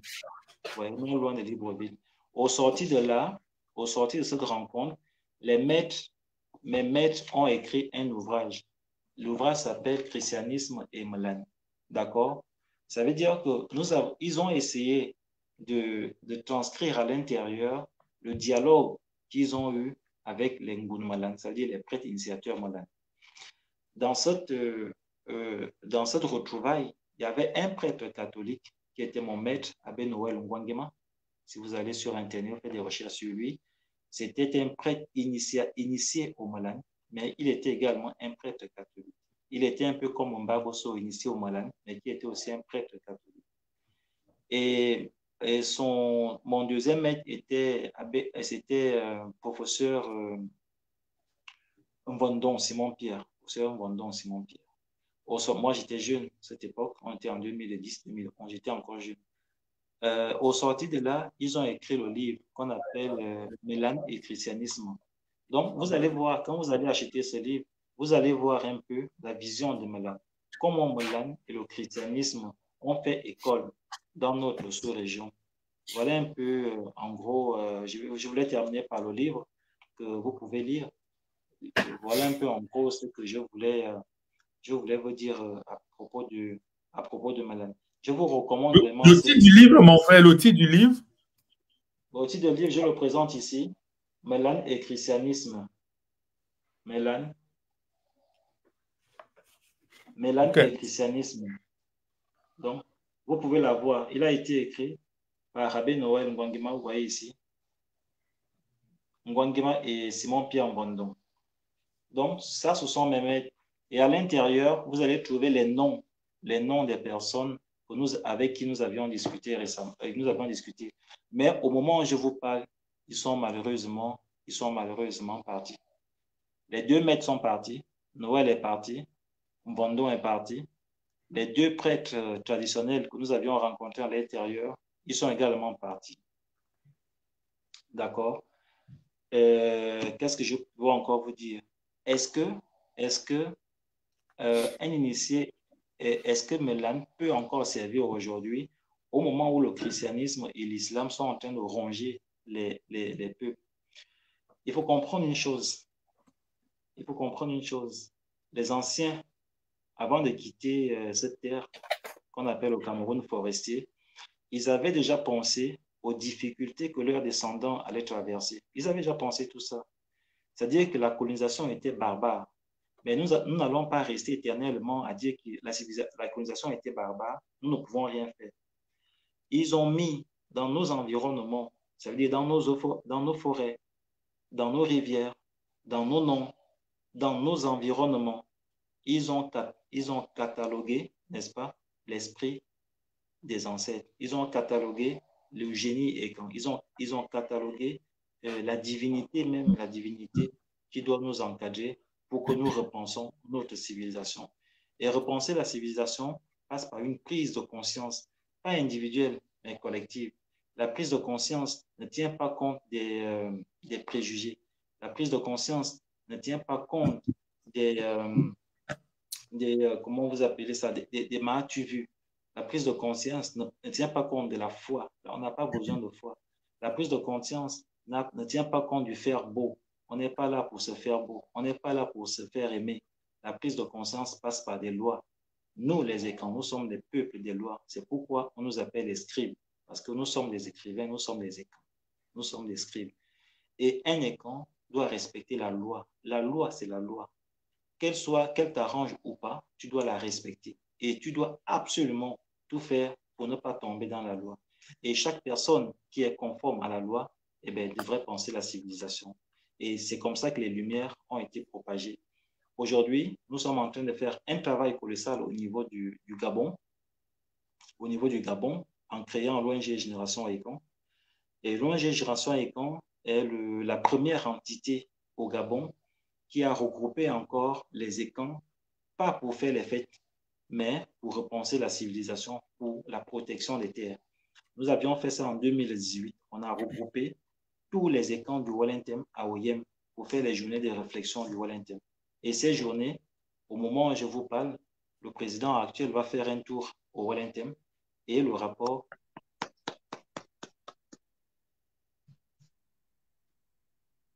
donné. Voilà. Voilà en gros pour vous dire. Voilà pour vous dire que mon frère qui parlait des retrouvailles des Ekans en 1947, oui, effectivement, les Ekans sont retrouvés en 1947. Mais n'oubliez pas que les Ekans se sont d'abord retrouvés en 1917. D'accord? Avant de se retrouver en 1947. En 1917, c'était parce qu'une fois qu'on a coupé les frontières, les Camerounais devaient rester au Cameroun, les Équatoriens devaient rester en Guinée équatoriale, la Gabonais devait rester ici. Donc, les familles, c'est des familles qu'on a divisées comme ça. Ça veut dire que les mêmes familles qui sont au bord d'une thème, c'est les mêmes familles qu'on retrouve comme ça au bord des Niais. Donc, c'est les familles qu'on a divisées. Et les Ekans s'étaient d'abord retrouvés. Ils ont dit, aujourd'hui, c'est eux les plus forts. Aujourd'hui, c'est leur loi qui nous gouverne.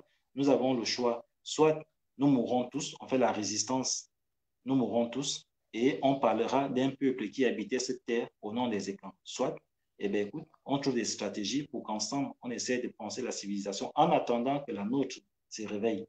Donc, on s'est retrouvé en 1917, on s'est encore retrouvé en 1947, lorsqu'on avait envoyé des enfants dans les écoles du Blanc. C'est comme ça qu'on appelait les écoles avant.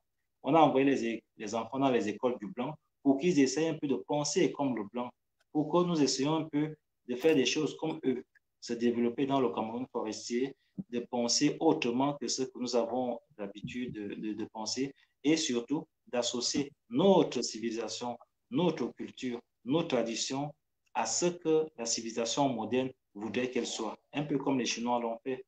Malheureusement, les traits ont d'abord été parmi les nôtres. Et voilà comment les résistants ont été trahis, ont été torturés, ont été massacrés.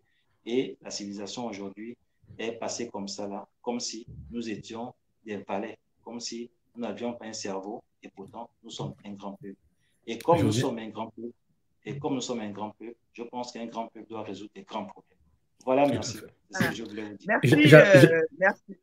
Merci Venant. J'avais une petite question pour Venant, s'il te plaît. Avant, comme il nous avait dit qu'il partait Mais venant, bon, toi qui connais un peu l'histoire et l'historicité dans des écrans, comment les rapports se faisaient aujourd'hui, hein? Si je prends le cas du Cameroun, il y a un problème de vivre ensemble et de cohésion avec d'autres grands groupes ethniques qui peuvent être des groupes de l'Ouest, d'autres et de...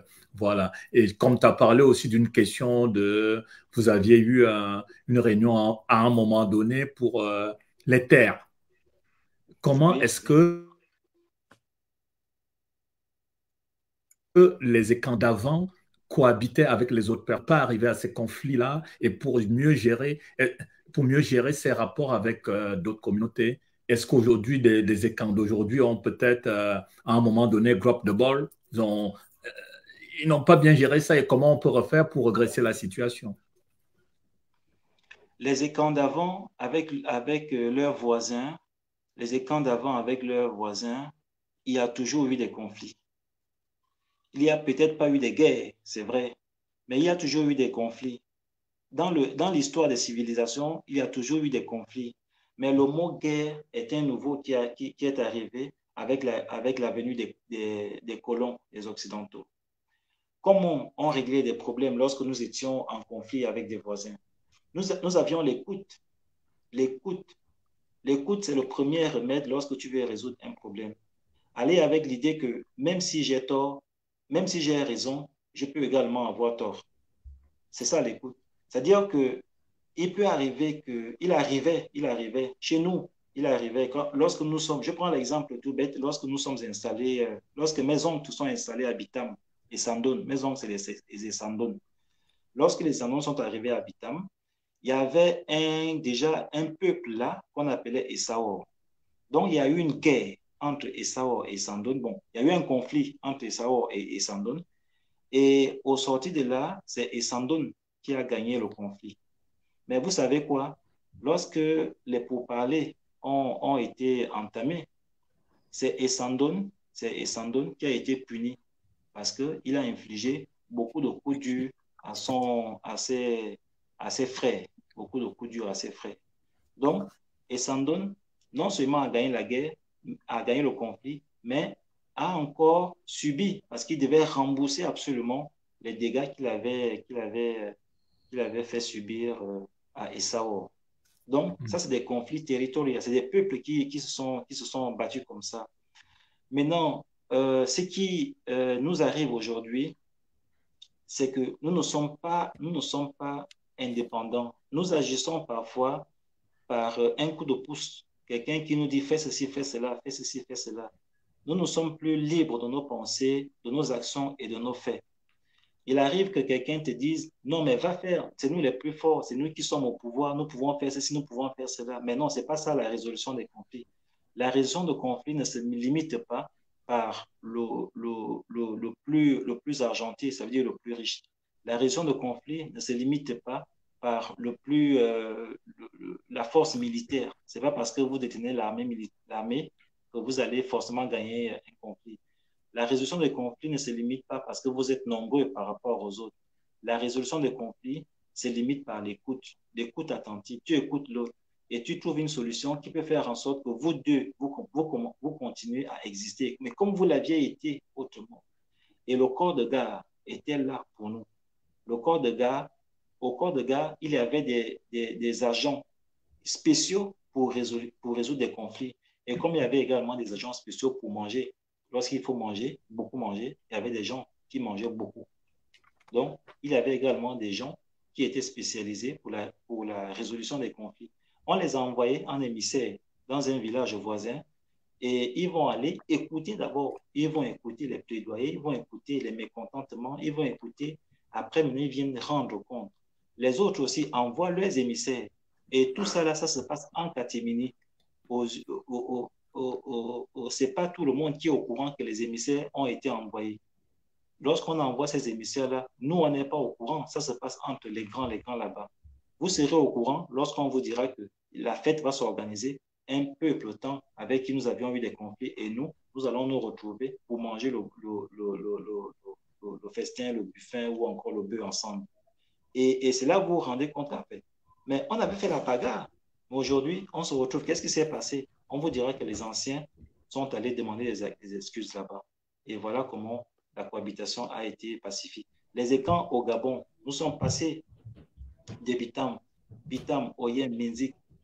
Quand on est arrivé à Minzik, on s'est séparés. Certains sont allés au sud. Ils ont pris la route de la Lara. Ils sont allés jusqu'à Lastrouville, vous vous imaginez. Il y avait des peuples là-bas. Est-ce que les écans ont tué tous ces peuples qu'ils ont croisés? Non. Ils ont cohabité pacifiquement. Pacifiquement, ils ont cohabité. Les conflits ont commencé lorsque le colon était arrivé. Lorsque le colon était arrivé, le colon leur dit clairement que ceux-là ne viennent pas pour vous aider, ils ne viennent pas pour cohabiter avec vous, alors que nous cohabitions déjà avec eux. Ils sont venus pour vous chasser.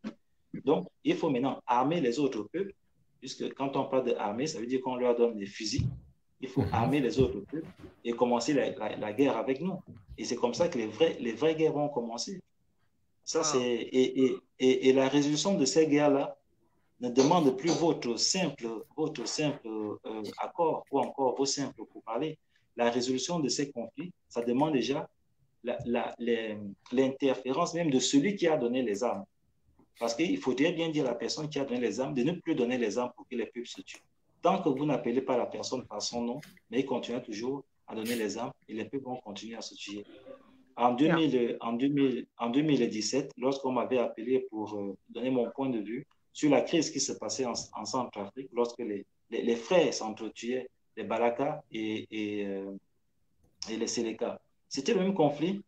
À la télé, on te dit que la Séléka est en train de tuer les Balaka et les Balaka se posent en résistance. Mais c'est la même personne qui donne les armes aux Balaka, c'est la même personne qui donne les armes aux Séléka. Les enjeux étaient que la Centrafrique ne soit plus habitée par les Centrafricains. Et tout le monde l'a su plus tard. C'est ça les enjeux. C'est un très bon exemple. Je pense qu'il y a tellement de choses à dire. Et j'ai peur au niveau du Cameroun que ça soit le cas. J'ai vraiment peur, quoi. Donc, tu sais, quand on t'écoute, quand je t'écoute, c'est comme si j'avais écouté Eric, qui est ici. C'est comme si j'écoutais Mbani. Et je me réjouis de voir que le récit est le même. Et quand je te dis vraiment écouter, notamment Eric qui est là, il parle exactement comme toi. Donc, on se rend compte que il faut vraiment faire les choses pour vraiment réveiller le peuple écan. Parce que vous ne vous connaissez pas du tout. Vous ne vous connaissez pas, mais je te dis que Eric, Mbani ou Joseph, vous avez le même récit. Donc, c'est déjà une première victoire. Donc, franchement, on va vraiment chercher à savoir comment véritablement réveiller ce peuple-là et mettre des arguments à leur place pour que déjà nous puissions avancer en tant que frères et développer vraiment nos régions parce qu'avoir un récit pareil, je pense que ceux qui doutent encore sur la magnificité de ce peuple-là, ceux qui doutent encore sur ces religions que nous avons avant, qui nous permettaient d'avancer en tant qu'écan, avant d'avoir l'intrusion du colon, hein, qui est venu s'immiscer dans notre quotidien. Ceux qui doutent encore, franchement, après un récit pareil, qui est identique, je dis bien identique mot pour mot à ce que j'ai entendu en ayant une conversation avec Eric ou Mbani ou Joseph. Franchement, moi je dis simplement un seul mot, c'est vraiment cop, cop, cop, cop, cop. On est véritablement sur la bonne voie. Venant, on t'entendra encore et encore. Je pense qu'aujourd'hui, ça doit être le début d'une bonne collaboration entre le Cameroun et le Gabon et certainement d'autres, parce que tu n'es pas ici au hasard, parce que je sais que tu as le bras long dans la sous-région. Donc, tu es là aujourd'hui pour qu'on puisse bâtir quelque chose de solide et que voilà, et qu'on fasse franchement vivre, on fasse vibrer le monde des camps à jamais. Il ne faut pas que ça s'arrête, justement. Est-ce que quand on commence comme ça, c'est pour que ça aille de l'avant. Les personnes que tu as ici, je ne vais pas parler de leurs projets, ont des projets identiques que les tiens. Ils travaillent, chacun travaille de son côté pour faire la même chose que toi. Donc, voilà. Donc, les grands esprits se rencontrent donc. Je sais que tu devras partir. Tu vas partir tout de suite Oui, déjà, je tiens à te remercier pour tout ce compliment. Et préciser également que cette connaissance, nous la détenons de nos ancêtres, de nos grands-mamans, de nos grands-papas. Nous la détenons des maîtres qu'on a rencontrés en Guinée équatoriale. Moi, en 2010, 2011, 2014, 2017, j'étais en Guinée équatoriale.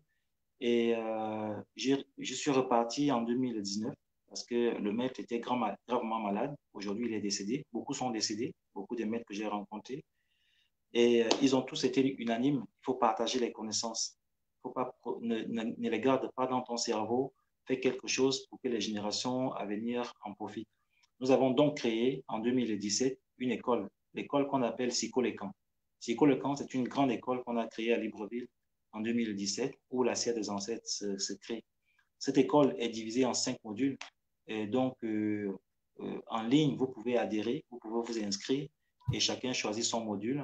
Et tout de suite, il reçoit les cours, peu importe où il soit sur cette planète Terre. Voilà ce que je voulais ajouter.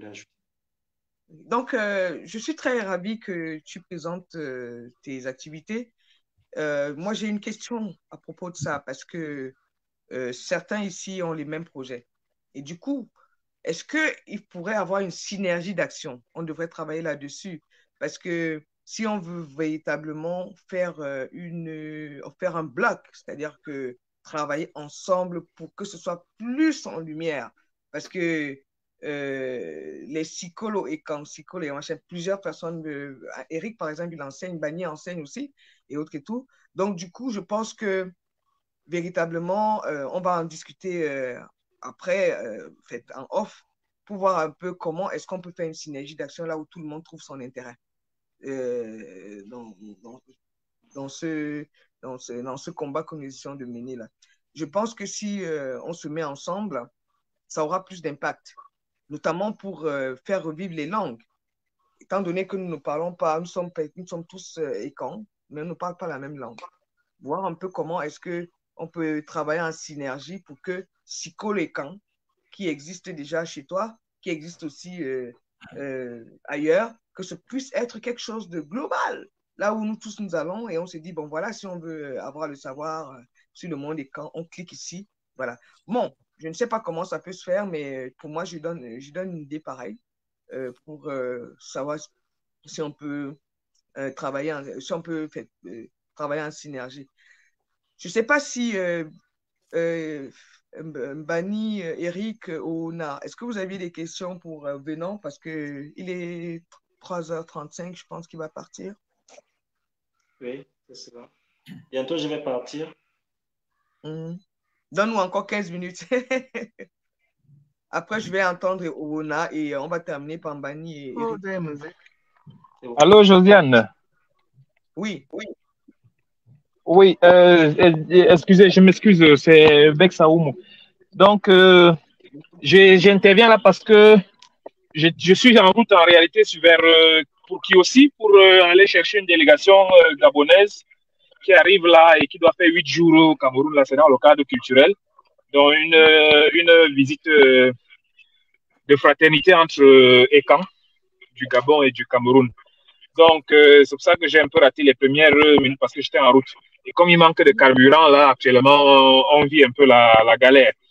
Donc, je voulais, comme je vais reprendre la route, là, je suis à la station, je voulais juste dire que je souhaite que les 15 minutes d'intervention de Venant, ces 15 minutes-là, tu en fasses une vidéo qui puisse être diffusée.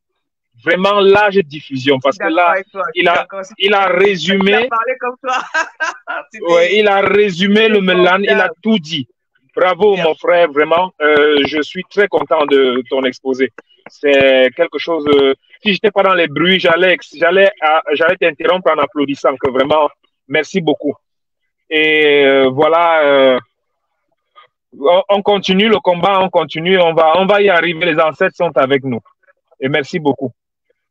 Tu vois, Benoît, je savais que quand je disais qu'il y a des personnes qui sont contentes de t'entendre, tu vois, on ne s'est pas entendu parce que tu as résumé ce que j'ai entendu déjà de façon assez magistrale. Donc, la parole en Mbani. Vous m'entendez? Oui, on t'entend. Vous m'entendez? Oui, on t'entend. OK. Bien. Moi, c'est Mbani Atangna. Rapidement, je me présente Mbani Atangna. De Fura Tangna, Atangni Somba, Temgimisili, Tabondozo Moto. Je suis Tumbala du Sud Cameroun, petit-fils de Manguissa et de Yanda. Donc, Ekan, bien sûr. Merci beaucoup, frère, pour ton intervention. Elle a été très intéressante par rapport au Mélan. Et je crois que ce qu'on peut faire est peut-être multiplier ce genre de rencontres et aussi avoir le bon temps qu'il faut par rapport à nos horaires. Moi, je n'ai pas ce problème ici parce que moi, je suis à 15h30, ce qui fait que vous êtes à presque 22h. Moi, je suis à 15h30, ce qui fait que peut-être on va trouver les horaires qu'il faut et puis qu'on s'échange de contacts, qu'on se parle régulièrement. Parce que, comme elle vient de dire, moi, je suis dans ce travail-là depuis une vingtaine, une trentaine d'années.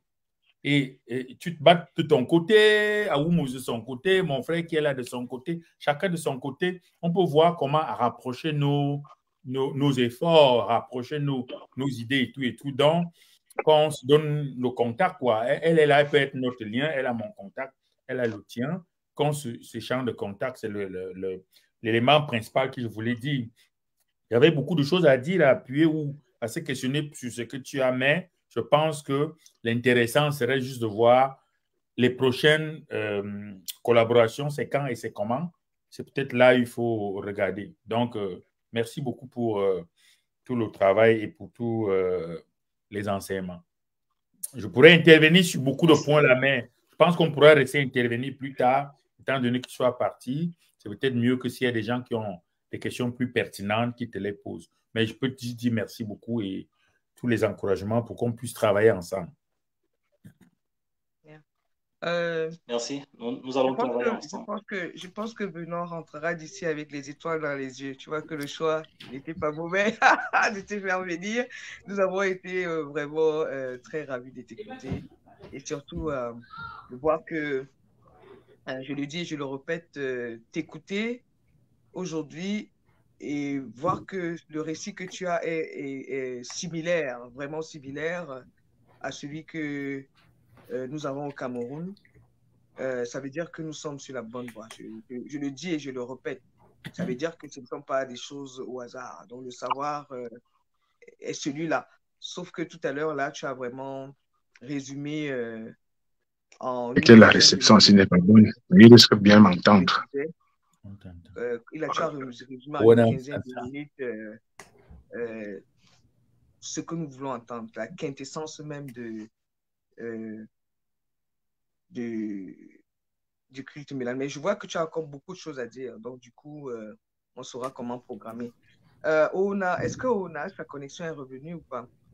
Non, Ona, sa connexion n'est pas bonne.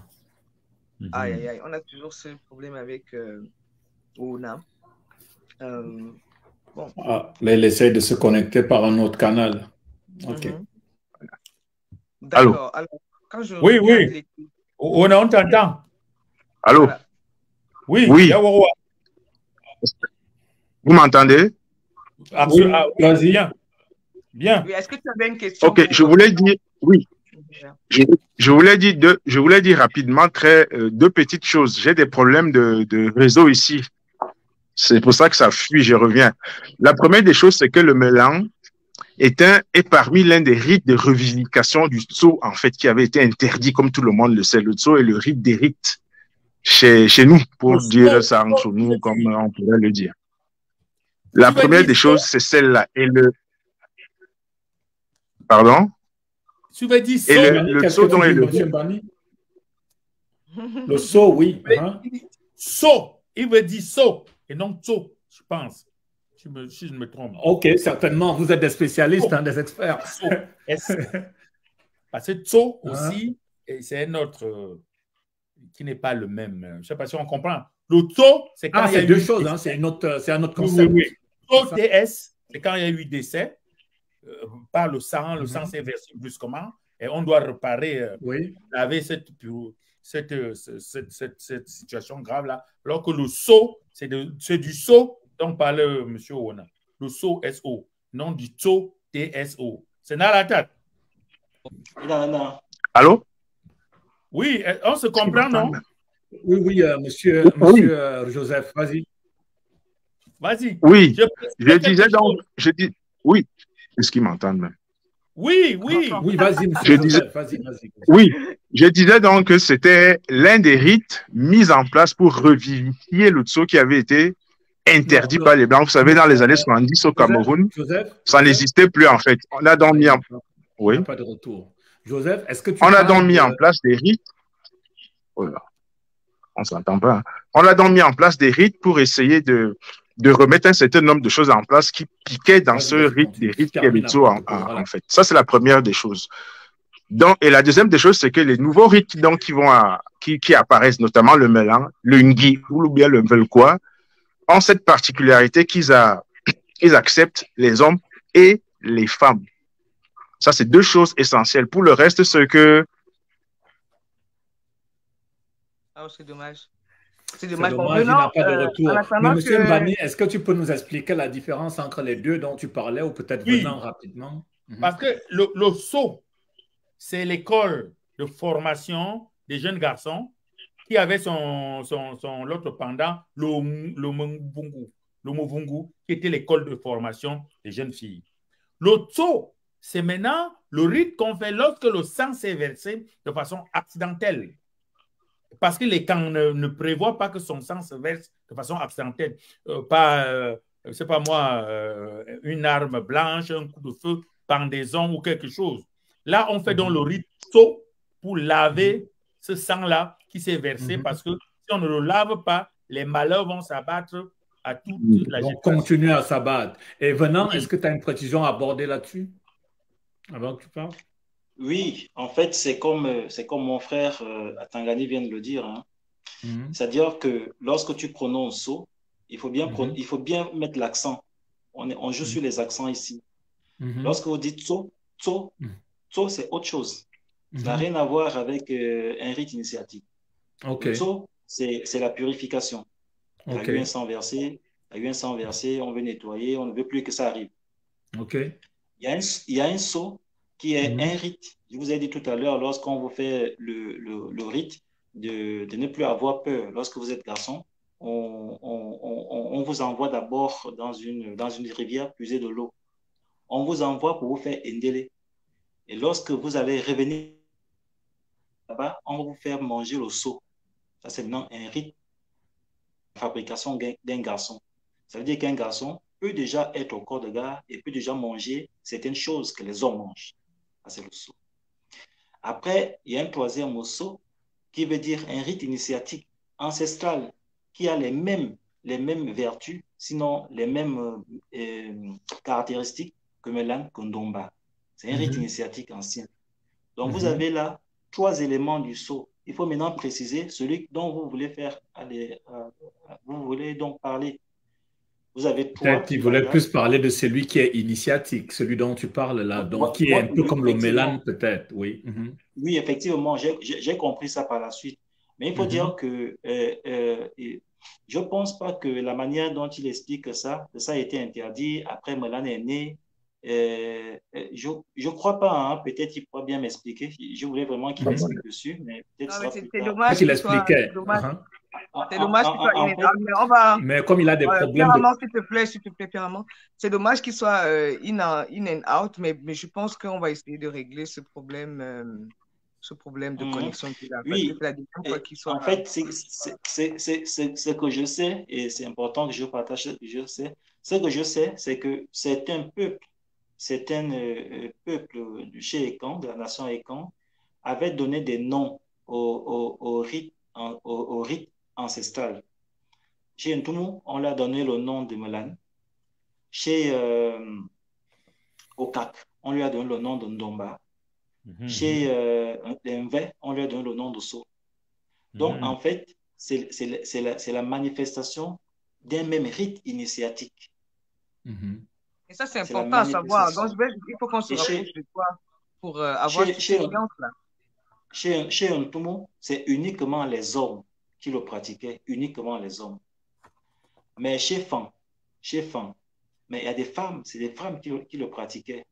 Ça n'a rien à voir avec Movung. Movung, c'est autre chose. Donc, ça veut dire que le même rite qu'on pratique chez un Tumu, uniquement les hommes, qui se fait pratiquer par des hommes, mais le même rite peut se faire pratiquer par des femmes ailleurs. Absolument. Ça, je suis d'accord. Dans l'estuaire de Libreville, au jour où je vous parle, au moment où je vous parle, nous sommes aujourd'hui le 3 décembre 2023. Il y a une femme qui pratique encore le Melan. Une femme. Vous voyez?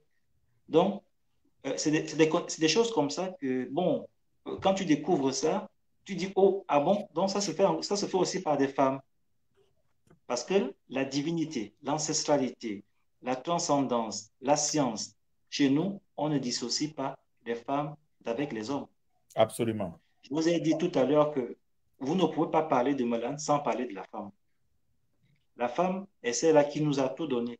Elle nous a donné la terre, elle nous a donné le sein, elle nous donne le sexe, elle nous donne la vie, elle nous donne la nourriture, elle nous donne l'éducation, elle nous donne les enfants. Et bon, même si ça, c'est ce que beaucoup d'hommes vont aimer. Hein. Vous voyez déjà le rôle qu'elle joue dans notre communauté, dans notre peuple. Donc, dire que l'homme fait ceci, la femme ne fait pas cela, c'est... Je peux préciser quelque chose, mon frère? Oui. Ces débats dichotomiques-là ne viennent pas de nous. C'est les autres. C'est les autres qui ont amené ça. Ouais. Parce que la femme a sa place que l'homme ne peut pas prendre, l'homme a sa place que la femme ne peut pas prendre, mais les autres ont leur problème d'égalité. Alors, ils veulent installer cette égalité partout et de façon très fausse. Moi, je ne peux pas porter l'enfant dans mon ventre. Je ne peux pas le faire. Mais je sais que quand je dois aller abattre l'arbre au niveau d'une gomme zombo, je peux dire que la femme ne doit pas le faire parce qu'elle va soulever la hache et va faire monter son bas-ventre et va gâter, son bas-ventre va s'endommager et ne pouvait plus donner d'enfant. D'où on interdit aux femmes de faire les grands abattages. Donc l'homme a ces choses qu'elle peut faire que la femme ne peut pas faire et la femme a des choses qu'elle peut faire que l'homme ne peut pas faire. Mais ça ne veut pas dire de parler d'égalité. C'est la complémentarité. Mais eux, comme ils veulent imposer l'égalité, alors ce débat-là s'installe. Jamais chez nous, on avait eu ce débat-là. Pour revenir sur le Movungu. Mais est-ce qu'on faisait le Movungu seulement pour éduquer les filles? Le Movungu était aussi lorsque le peuple sentait le danger. La terre n'est plus productive. La femme est la déesse de la production. On lui dit, écoute, allez secouer votre Movungu. Nous mourrons de faim. Et quand les femmes vont au Movungu et reviennent, il pleut, la forêt est giboyeuse et la terre est productive. Donc, c'est le débat de dire que, bon, voilà, les hommes sont ceci, les femmes sont cela. Les écans n'ont jamais eu ce débat-là. Parce que la femme a son rôle et rapidement, mais pour même être homme, tu dois faire 3 choses. Te marier, construire une maison et faire une plantation. Donc, si tu n'as pas de femme, si tu n'es pas marié à une femme, tu es un homme à moitié, tu n'es pas complet. Il te faut une femme pour qu'on te considère comme homme. Donc, je peux donner plein d'exemples comme ça. Rapidement, dernier exemple, on dit Ayom Tara Mvorna. Ayom, c'est quoi? C'est la sève de l'homme, c'est le liquide productif de l'homme qui s'en va vers la femme. Et la femme est invoque pourquoi? Parce que c'est la femme qui donne l'invoque. Quand tu entends invoque Tsumbala, pour attendre Mbala, c'était des femmes. Donc, je vais m'arrêter un peu jusque-là. Ce débat-là me fait... Alors, je les reçois très mal. Ça, c'est bon. Laisse la machine allumée, je vais regarder ce que tu as. Joseph, mute-toi. Tu remets ça quand? Donc, mute-toi, Joseph. Est-ce que tu peux muter, Joseph? Je voulais... Non, il est parti. Je voulais poser 2 questions à Benoît avant qu'il ne parte, parce que là, on va... Il y avait quelqu'un qui lui posait une question intéressante dans le... C'est pour ça que c'est celle que j'allais lui poser. Venant, il y a quelqu'un qui te... Oui, c'est ça que je vais poser comme question. Je vais poser comme question à bravo à Venant pour ce bel exposé. J'ai une question. Vous avez dit que pour le rituel, il y avait des ossements pour constituer la voie d'invocation des ancêtres. Ma question est, la personne dit, comment choisit-on les os voilà. Est-ce des membres de la famille ou des anciens prêtres religieux? C'est un peu la question qu'elle pose. C'est Oyili Ndabot qui pose la question. Oui, effectivement, c'est une très bonne question. C'est une très, très bonne question. Les ossements qu'on utilise dans le Soberi, c'est les ossements de l'ancêtre. Au moment où il vivait sur terre, au moment de partir, il laisse les recommandations au prêtre Malan. Il laisse les recommandations à sa famille. Lorsque je partirai, parce que nous, on ne meurt pas, vous savez que les écrans nous sommes immortels. Ça, au moins, tout le monde le sait. Hein. Même si vous me mettez sous terre aujourd'hui, mes parents savent que je vis toujours parmi eux. Donc, au moment où nous partons de cette vie terrestre qu'on appelle les Momilan, nous laissons les recommandations. Vous dites que moi, quand je partirai, je vois que j'ai très bien servi la famille. Je pense que je connais beaucoup de choses, que je n'ai pas tout transmis. Et j'estime que de là-bas, je pourrais encore continuer à vous servir comme au bon vieux temps. J'aimerais donc qu'en partant, vous prenez mes ossements et vous le mettez au rythme là. Et c'est comme ça que lorsque la personne va décéder, on va l'enterrer. Il y a un temps, le temps établi par les prêtres traditionnels, il y a un temps où on va enlever son crâne. On va aller enlever son crâne. Enlever le crâne. Pour enlever le crâne, on ne va pas tout casser. On ne va pas tout déblayer le caveau. On ne va pas casser toute la tombe pour enlever le crâne. C'est un rituel qu'on vient faire. On fait une danse initiatique qu'on appelle Essan. Vous connaissez Essani? On fait une danse initiatique qu'on appelle Essan. Après, le prêtre traditionnel vient balancer une flèche. On enlève tout droit. On enlève juste le cerveau. On enlève juste la tête. Donc, le crâne. Et ce crâne-là, c'est ce qu'on va utiliser. On va amener au Ngunumalan. Ça veut dire la chambre initiatique. On va amener ce crâne-là. On va enlever certaines substances du crâne. Ça veut dire qu'on va gommer un peu, on va enlever une certaine poudre et on va remettre la tête à la famille dont le monsieur est issu. Maintenant, les ossements qu'on a prélevés là, ça va servir aux nouveaux invités au culte malade. Et la tête qu'on a donnée à l'ancien de la famille, au père de famille, ça va servir à protéger la famille contre les esprits maléfiques qui pourraient en venir.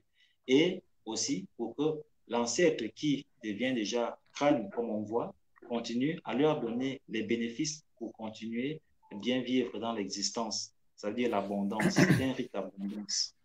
Voilà. Donc, mon frère, ce n'est pas n'importe quels os qu'on prend. On prend les os de ta propre personne.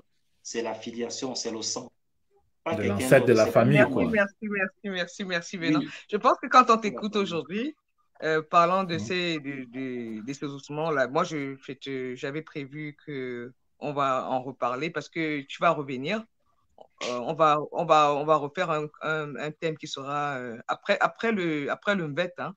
Après le MVET, on va revenir avec précision sur les différents rites de la société pour que les gens soient édifiés. Mais avant que tu ne partes, en lien à cette communication d'aujourd'hui, j'ai deux questions.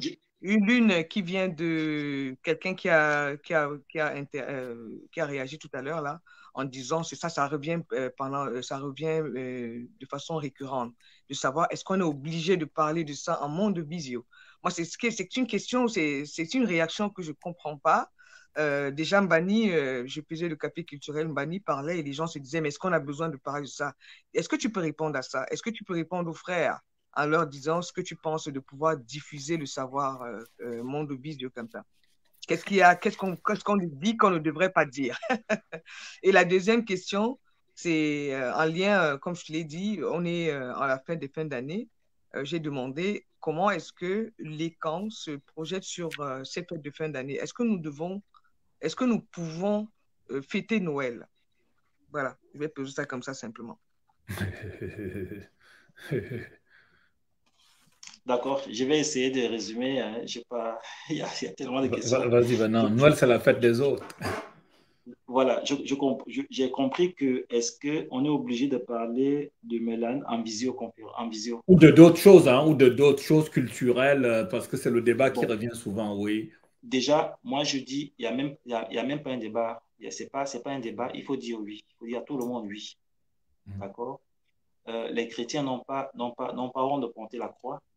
Exactement. N'ont pas honte de faire... Je ne comprends pas. C'est une autre forme d'aliénation.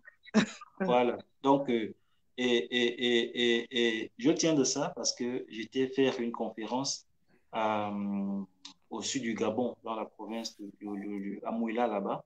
Et tout de suite dans la salle, il y a un monsieur qui s'était levé et dit, vous savez, Venant ne peut pas répondre à toutes les questions parce que certaines questions sont interdites. Donc, madame, la question que vous venez de poser là, c'est une question interdite. Il ne va pas répondre. Moi qui étais conférencier, c'est à moi qu'on pose la question.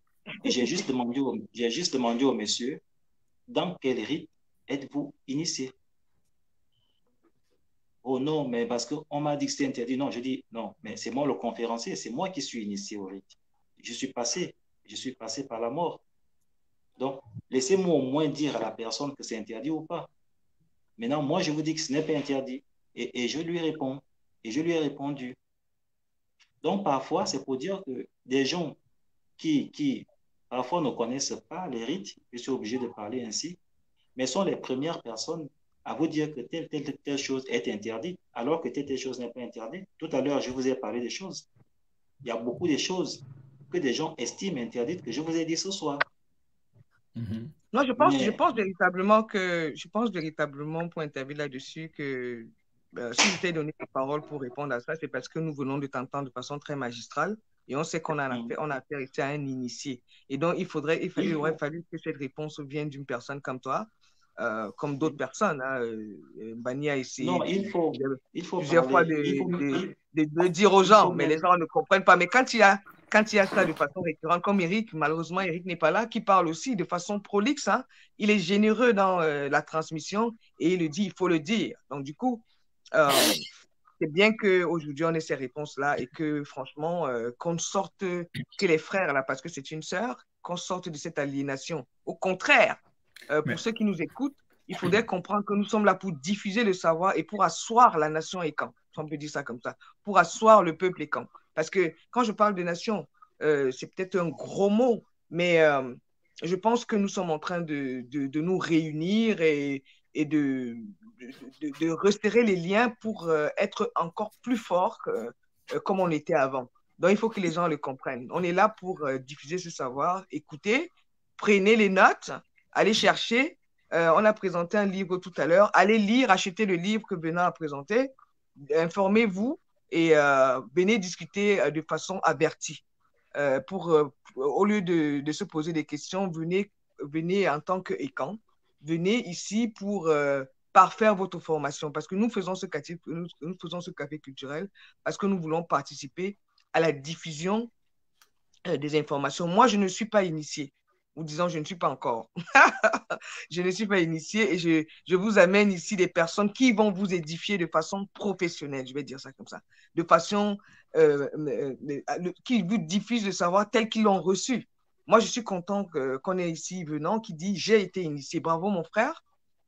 Tu nous encourages parce que nous sommes perdus un peu. On ne sait pas là où aller, à gauche ou à droite. On a l'impression que on a affaire à de la sorcellerie noire hein, quand on parle de nos cultures. Alors que tu as parlé du culte des crânes, je suis sûr qu'il y a 1001 personnes qui nous ont écoutés aujourd'hui qui ont attribué ça à l'un des peuples du Cameroun, le peuple Bamileke. Ils font le culte des crânes. Moi, quand j'ai commencé à m'intéresser à la chose, j'ai su que mais le culte des crânes, ce n'est pas le truc des Bamileke. Nous aussi, nous avons fait le culte des crânes et plusieurs personnes ne le savaient pas.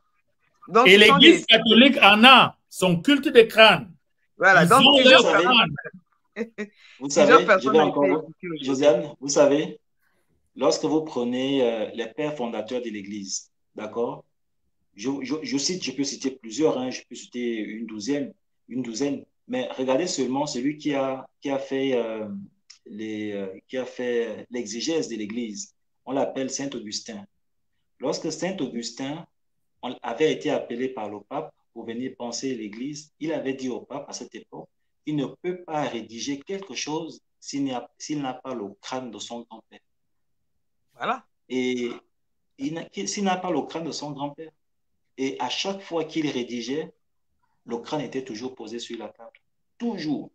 Toutes les photos, les 3/4 des photos de Saint Augustin que vous allez voir, vous allez toujours voir le crâne sur la table. C'est Oui, symbolique, mais ça. C'est juste une idée que je voulais vous donner aussi. même Maintenant, puisque parfois, même au sein des Est-ce que tu églises, peux... ils vont Bien, dire que vas-y. tel ossement de tel grand prophète est ici, tel là. Parfois, dans Oui. les églises, ils vont Mais dire ils le que font c'est même ici. quand on regarde les musées, on regarde les squelettes et tout, on nous le montre dans Monde Vision, mais nous sommes vraiment pratiquement merde. Nous sommes dans une profonde aliénation. Alors qu'on voit, on voit des squelettes, on voit des crânes, qu'ils nous montrent hein, de leurs ancêtres, mais nous, on ne comprend pas qu'on doit Non, le les faire. Je nôtres suis, ne sont pas des bons crânes. Les nôtres ne sont pas des bons crânes. oui. Je peux dire un petit Mais mot tu les seulement, un petit mot De- par rapport à la fête. Est-ce qu'on fête Noël ou pas? Oui, Mhm. Nous venant, s'il te fêtons plaît. tout sauf les nôtres. Nous fêtons Noël, la Saint-Valentin, le poisson d'avril, l'Halloween, Pâques, fête des moutons, fête de Ramadan, tralala. Aucune fête de nous. Aucune. On en a discuté l'autre jour des Vandumba. Est-ce que nous savons ce que c'était, comment on le faisait? Toutes les autres fêtes qu'on avait, pour célébrer ce que nous sommes, on a tout ou abandonné ou oublié ou aliéné et je veux m'arrêter jusque-là. C'est très, très grave. Nous et fêtons des choses venant, des Euh, autres, pas les nôtres. venant, est-ce que tu toi peux, là-dessus, est-ce que tu venant. peux souffrir de rester juste parce qu'on on va arrêter dans 27 minutes exactement. Je voulais que tu dises quelque chose sur la fête de bon, Noël. Et sur après, les Mbani fêtes, va parler. Après, on va arrêter parce qu'il ne faut pas que ce soit. J'avais pas Peut-être on prévu pourra que ce le soit libérer, lui, coupé. après, comme ça, Mpani. Yeah, vous yeah. savez, sur des fêtes, moi, je suis de ceux-là qui pensent que tout mouvement qui peut faire en sorte que la famille se retrouve est la bienvenue. Tout Yeah. mouvement qui peut faire en sorte que la famille se retrouve, manger, boire, partager quelque chose, raconter, résoudre des problèmes interfamiliaux. Franchement, je suis partisan de ça. Parce que chez nous, la famille, ce n'est pas seulement les autres constitutifs des humains. La famille est une valeur fondamentale, la valeur. Donc, une fois qu'ils ont cette occasion de se retrouver, donnez-leur cette chance-là, encourageons-les à se retrouver et à partager ce qu'ils ont à partager en commun. Je suis de ceux-là qui pensent que, quelle que soit la fête, si la famille peut se retrouver et partager quelque chose, autant le faire. Est-ce que nous devons célébrer la fête? Mais si la Noël permet de regrouper des familles, nous connaissons les mots que nos familles traversent aujourd'hui. Tu es sorcier, tu es dans la rose au croix, tu es franc-maçon, c'est toi qui as tué un tel, c'est toi qui as tué un tel. Mais si, au-delà de tous ces attributs, on peut se retrouver et partager quelque chose ensemble, moi je pense qu'il faut célébrer ça. Est-ce que ça voudrait dire qu'on fait de la Noël? Lorsque j'étais enfant, ma grand-mère était née en 1927, ma grand-mère, Mbekoro. Et à chaque Oyon, non, oui, à chaque Oyon, ça veut dire les grandes vacances, elle avait l'habitude de recevoir papa avec des enfants. Ses enfants, ses fils qui travaillaient un peu à Libreville, ça veut dire en ville, il les recevait Oyon. Oyon, c'est les grandes vacances chez les Écans. Et elle tuait le cochon. On mangeait le cochon en famille. On se retrouvait, on mangeait le cochon. En décembre, ma grand-mère nous racontait qu'en fait, nous allons manger le canard. Nous allons manger le canard parce que le canard te permet de rentrer dans une nouvelle année tout en volant. Volant, ça ne veut pas dire que tu vas voler comme l'oiseau ou encore tu vas voler comme quelque chose d'objet volant. Mais non, en volant, c'est parce que tu vas commencer une nouvelle année étant léger et avec beaucoup de conviction. Donc, elle nous tuait ce canard-là. Ce canard ou cette poule. Voilà. Bon, c'était beaucoup plus le canard. Hein. Moi, j'aime bien dire ce que j'ai vu. C'était le canard. Après, elle nous disait que lorsqu'elle était née, son papa lui racontait qu'en fait, il célébrait une fête qu'on appelle la fête d'Otolo. La fête d'Otolo, lorsque, à partir du 21 novembre par là, si vous regardez le ciel, pour ceux qui sont au Cameroun, où on peut encore observer le ciel, pas ceux qui sont dans les lumières comme Josiane, lorsque vous regardez le ciel, vous allez voir que certaines étoiles sont alignées comme ça, là, en formant comme un chien, comme quelque chose comme ça, là. Les étoiles qui se suivent, c'est ce qu'on appelle le Tolo. Ces deux étoiles-là ne viennent pas tout le temps. Ils viennent seulement à partir de novembre. Et ça part, dès que décembre est fini, là, les étoiles là partent aussi. Donc, elle nous disait que tant qu'il y a les étoiles là, nous allons beaucoup prier. Nous allons beaucoup prier et nous allons manger le canard lorsque nous reviendrons, parce qu'elle était beaucoup croyante. Lorsque nous allons revenir de la fête de Noël, nous allons manger le canard. Et c'est ce qu'on mangeait. Maintenant, ça, c'est quand j'étais petit. Lorsque je suis devenu grand et lorsque j'ai été initié à la pensée africaine, maintenant, on a abordé plusieurs questions en profondeur parce qu'elle avait déjà 80 ans révolus. Je lui disais, mais écoute, quand j'étais enfant, voilà ce que je disais concrètement. Est-ce que cette fête, on doit la faire? Est-ce qu'on ne peut pas la faire n'importe quel jour? Elle m'a dit que nous avons 3 saisons. 3 saisons. Nous avons Oyon, nous avons Eso, nous avons Osu. Ces 3 saisons correspondent également à 3 fêtes que nous devons faire. La bonne année chez nous, c'est Oyon. La bonne année, ça veut dire que les familles sont en ville arrivent, ceux qui sont restés au village arrivent, vous trouvez et vous fêtez. C'est Oyon. Et c'est la saison sèche. Vous fêtez ça, vous mangez quelque chose et vous mangez gros maintenant. Vous allez danser, vous allez faire tout ce que vous voulez. La deuxième, c'est Esseb. Esseb là, c'est là où on mange le canard. Ça veut dire qu'on va recommencer la nouvelle année. C'est ce qu'on appelle généralement la petite saison. Donc, on est là, on mange, on redémarre une nouvelle année. Et il me dit que c'est pendant cette saison-là qu'à l'époque, le jour dure plus que la nuit. Ça veut dire que vous aurez 17h, 18h, mais c'est comme si vous avez encore 16h, 15h, lorsque la nuit va durer plus que le jour. Donc, elle m'expliquait ça. Elle n'a pas fait l'école, ma grand-mère n'a pas fait l'école. Elle m'expliquait ça comme ça. Après, nous avons la dernière saison qu'on appelle le sourd, c'est la saison des pluies, qui accompagne tout ce qui est Pâques. Elle me dit, c'est là où on fait la récolte, on fait l'agriculture, on fait tout, on fait tout. Donc, en gros, pour moi, je sais sincèrement que nous avons des fêtes à nous. Est-ce que nos fêtes là, c'est Noël? Est-ce que c'est la bonne année? Est-ce que c'est... Je ne peux pas vous garantir que c'est effectivement ça, mais je sais une chose. On a 3 fêtes dans l'année. On a la fête à Oyon. Ça veut dire entre juillet et août, on a une grande fête. Entre juillet et septembre même, on peut faire des fêtes là. Vous prenez la date que vous voulez, vous faites votre fête.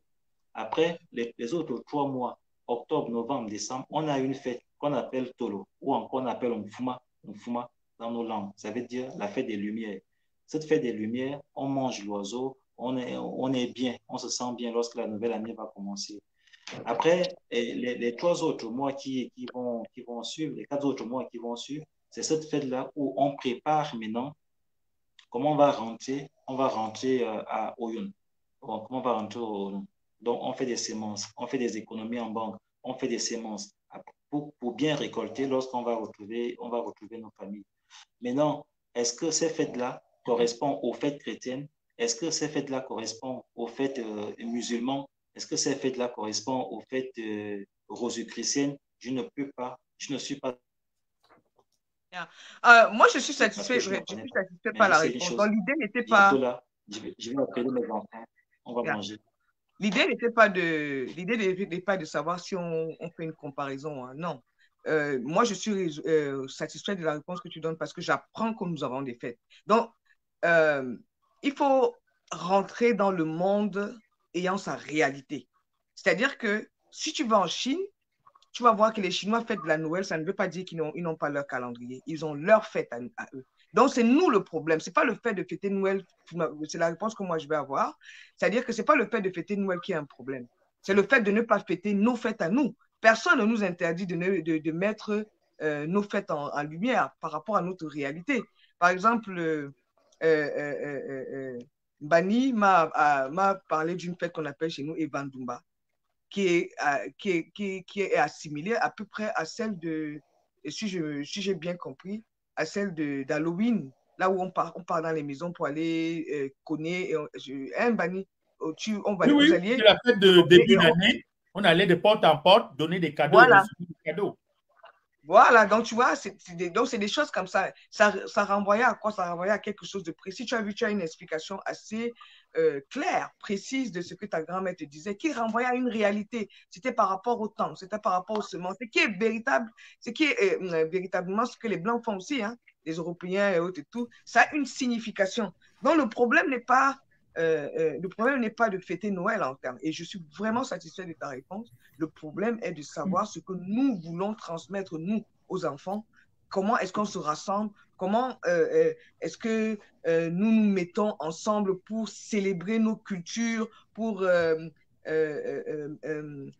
tisser les liens? Hein? Parce que quand on se retrouve autour de l'Elolé ou du canard, on est en train de tisser les liens familiaux. On se dit, voilà, on va se retrouver tel jour pour célébrer quelque chose. Donc, en fait, le problème n'est pas de savoir. Yeah. J'ajouterais juste que, si j'ai bien compris ce que dit monsieur Venant, c'est que, et tu as pris l'exemple des Chinois. Les Chinois, ils célèbrent véritablement pas la Noël. Pour eux, c'est un truc commercial. C'est-à-dire qu'ils font, tu vas voir les affaires de Noël. Mais nous, on célèbre religieusement. Et c'est là où, pour revenir à la philosophie d'un gars comme Auguste, nous sommes encore à l'étape même théologique de cette fête-là. Et c'est ça peut-être que Venant dit que oui, tu peux fêter du genre, oui, acheter des jouets, mettre des affaires, mais on est même plus spirituel dans la Noël que ce qu'on voit même en France ou à Rome. Ou à Rome, c'est-à-dire qu'on est même plus, c'est peut-être là où il y a le problème. C'est là où il y a le problème. Le problème est un problème d'aliénation. Être aliéné, ce n'est pas une injure. Ce que tu as perdu, ce que tu es toi-même. Et les échanges, j'en parlerai là au moment venu. Nous avons 3 types d'aliénation qui nous touchent et qu'il faut vraiment les pointer du doigt. Tu ne peux pas être plus que l'autre. Tu ne peux pas. Tu ne peux pas. On fête chez nous, on a le sapin chez nous, on fait même tomber la neige chez nous, on fait tout pour être comme les autres. Mais moi, je suis dans un pays des neiges, là. C'est pas la Noël, là, ils célèbrent ça comme un événement traditionnel et culturel. Mais chez nous, c'est devenu, comme je viens de citer, toutes ces fêtes-là. C'est quoi la Saint-Valentin? Est-ce qu'il n'y a rien chez nous qui peut célébrer l'amour quand on nous parle de Valentin? Le poisson d'avril. On avons vraiment besoin d'un poisson d'avril chez nous pour faire les jeux et les blagues. Pensez? Donc, c'est l'aliénation. C'est un peu comme à l'époque, dans certaines universités, nous disons « Oh, moi, je m'en vais à l'été. » Non, on m'a renvoyé à l'automne parce qu'il va composer. Parce que le mot « été » vient de l'autre côté. On n'a pas l'été chez nous. Donc, c'est cette question-là de revenir nous-mêmes, de nous adapter. Moi, je ne célèbre pas Noël. Moi, je ne célèbre pas Noël. Parce que je pense qu'il y en a assez qui le célèbrent déjà. Je ne veux plus le célébrer. Alors là, les Pâques, les Noëls, les poissons d'avril, les Halloween, les Ramadans et moutons, il y en a beaucoup de gens qui le célèbrent. Moi, je commence à célébrer mes choses moi-même. Je peux vous dire que les Écans avaient 5 saisons. Et ces 5 saisons-là étaient des fêtes. Hein? C'est-à-dire, la Sil était une fête, comme mon frère a dit là, le Yon, une fête, le Zezeb, une fête, Akap, une fête, et Sep, une fête, le Evandumba, une fête. Alors, ces fêtes-là ont été interdites pour qu'on installe celles des autres. Alors, c'est pour ça que moi, peut-être je suis un peu radical, je ne fête pas ça. Moi, je ne fête pas ça. Mais je n'interdis pas aux autres. Bon, nous sommes à 15 minutes de la fin. Je pense que on va trouver un moyen d'entendre. Moi, j'ai bien aimé le point de vue de Venant en disant qu'il disait que le seul fait de se retrouver quelque part pour partager un repas, c'est mieux que de ne pas se retrouver. Donc, du coup, moi, je rentre dans le syncrétisme, véritablement. Le combat, c'est de pouvoir affirmer notre spiritualité à nous. Et on a écouté quelqu'un aujourd'hui qui nous a édifié et qui nous a conforté dans le sens selon lequel nous avons une religion à laquelle on peut se conformer. Le combat maintenant, c'est de savoir, est-ce que toi, Mbani, qui est au Canada aujourd'hui et qui a une bonne progéniture, est-ce que tu es prête à faire initier tes enfants que tu viens de ramener au Canada? C'est ça la question. Est-ce que tu veux que ton enfant devienne un Venant? Parce que Venant parle aujourd'hui parce qu'il a été initié. Parce qu'il faudrait joindre le geste à la parole. C'est-à-dire que si nous voulons vraiment nous conformer à notre religion et la faire vivre, ça veut dire quoi? Ça veut dire que je peux décider que mes fils que j'ai ici, bien que nés à l'extérieur du Cameroun, suivent le chemin de Venant. On voit Venant aujourd'hui, il parcourt le monde. Hein? On ne voit pas un gars qui vient ici et qui se présente en tant que gourou de je ne sais trop quoi. Je peux dire un petit mot juste un peu? Un petit mot juste pour te dire que, bon, il y a beaucoup d'amis qui me connaissent là. Moi, j'ai eu des enfants un peu tard. Mais peut vous dire, mes enfants n'ont pas les noms des saints que vous connaissez là. Mon fils, l'avant-dernier, il s'appelle Akomomba. Mbani Akomba. Ma fille s'appelle Mbaniawono Elikia. Vous comprenez un peu? Le dernier né s'appelle Eda. Donc, je dis ça. C'est un bon début. On va dire c'est un bon début. Ceux qui veulent suivre ça, je ne veux pas les obliger, mais je commence par là. Ils jouent au tam-tam, ils écoutent tout ça tout le temps. Donc, s'ils décident de devenir musulmans, je ne sais pas moi, Branham, catholiques, c'est leur chemin. Mais au moins. Non, la question de savoir, parce qu'on a écouté Venant. Ouais. Il nous a parlé, c'est-à-dire que moi, j'ai tellement été édifié. J'ai aimé parce que j'avais déjà entendu ça d'Éric. C'est-à-dire que quand tu as l'appel, quand on te dit que tu vas être initié, tu vas effectivement être, c'est-à-dire qu'on t'appelle et on te fait passer par un processus bien particulier. Absolument, ça veut dire que c'est quelque chose auquel nos enfants peuvent passer, c'est-à-dire qu'on t'initie à être un combattant comme Venant aujourd'hui, qui est en train de transmettre ce que nous avons reçu des ancêtres. Donc le combat, c'est ça, c'est de savoir comment est-ce qu'aujourd'hui on se positionne par rapport à cette réalité. Parce qu'il faudrait qu'on arrête d'avoir peur. Parce que quand moi aujourd'hui on m'appelle Maman Gamédia, on me dit qu'attends, tu sais que tu veux y aller, je veux bien m'initier.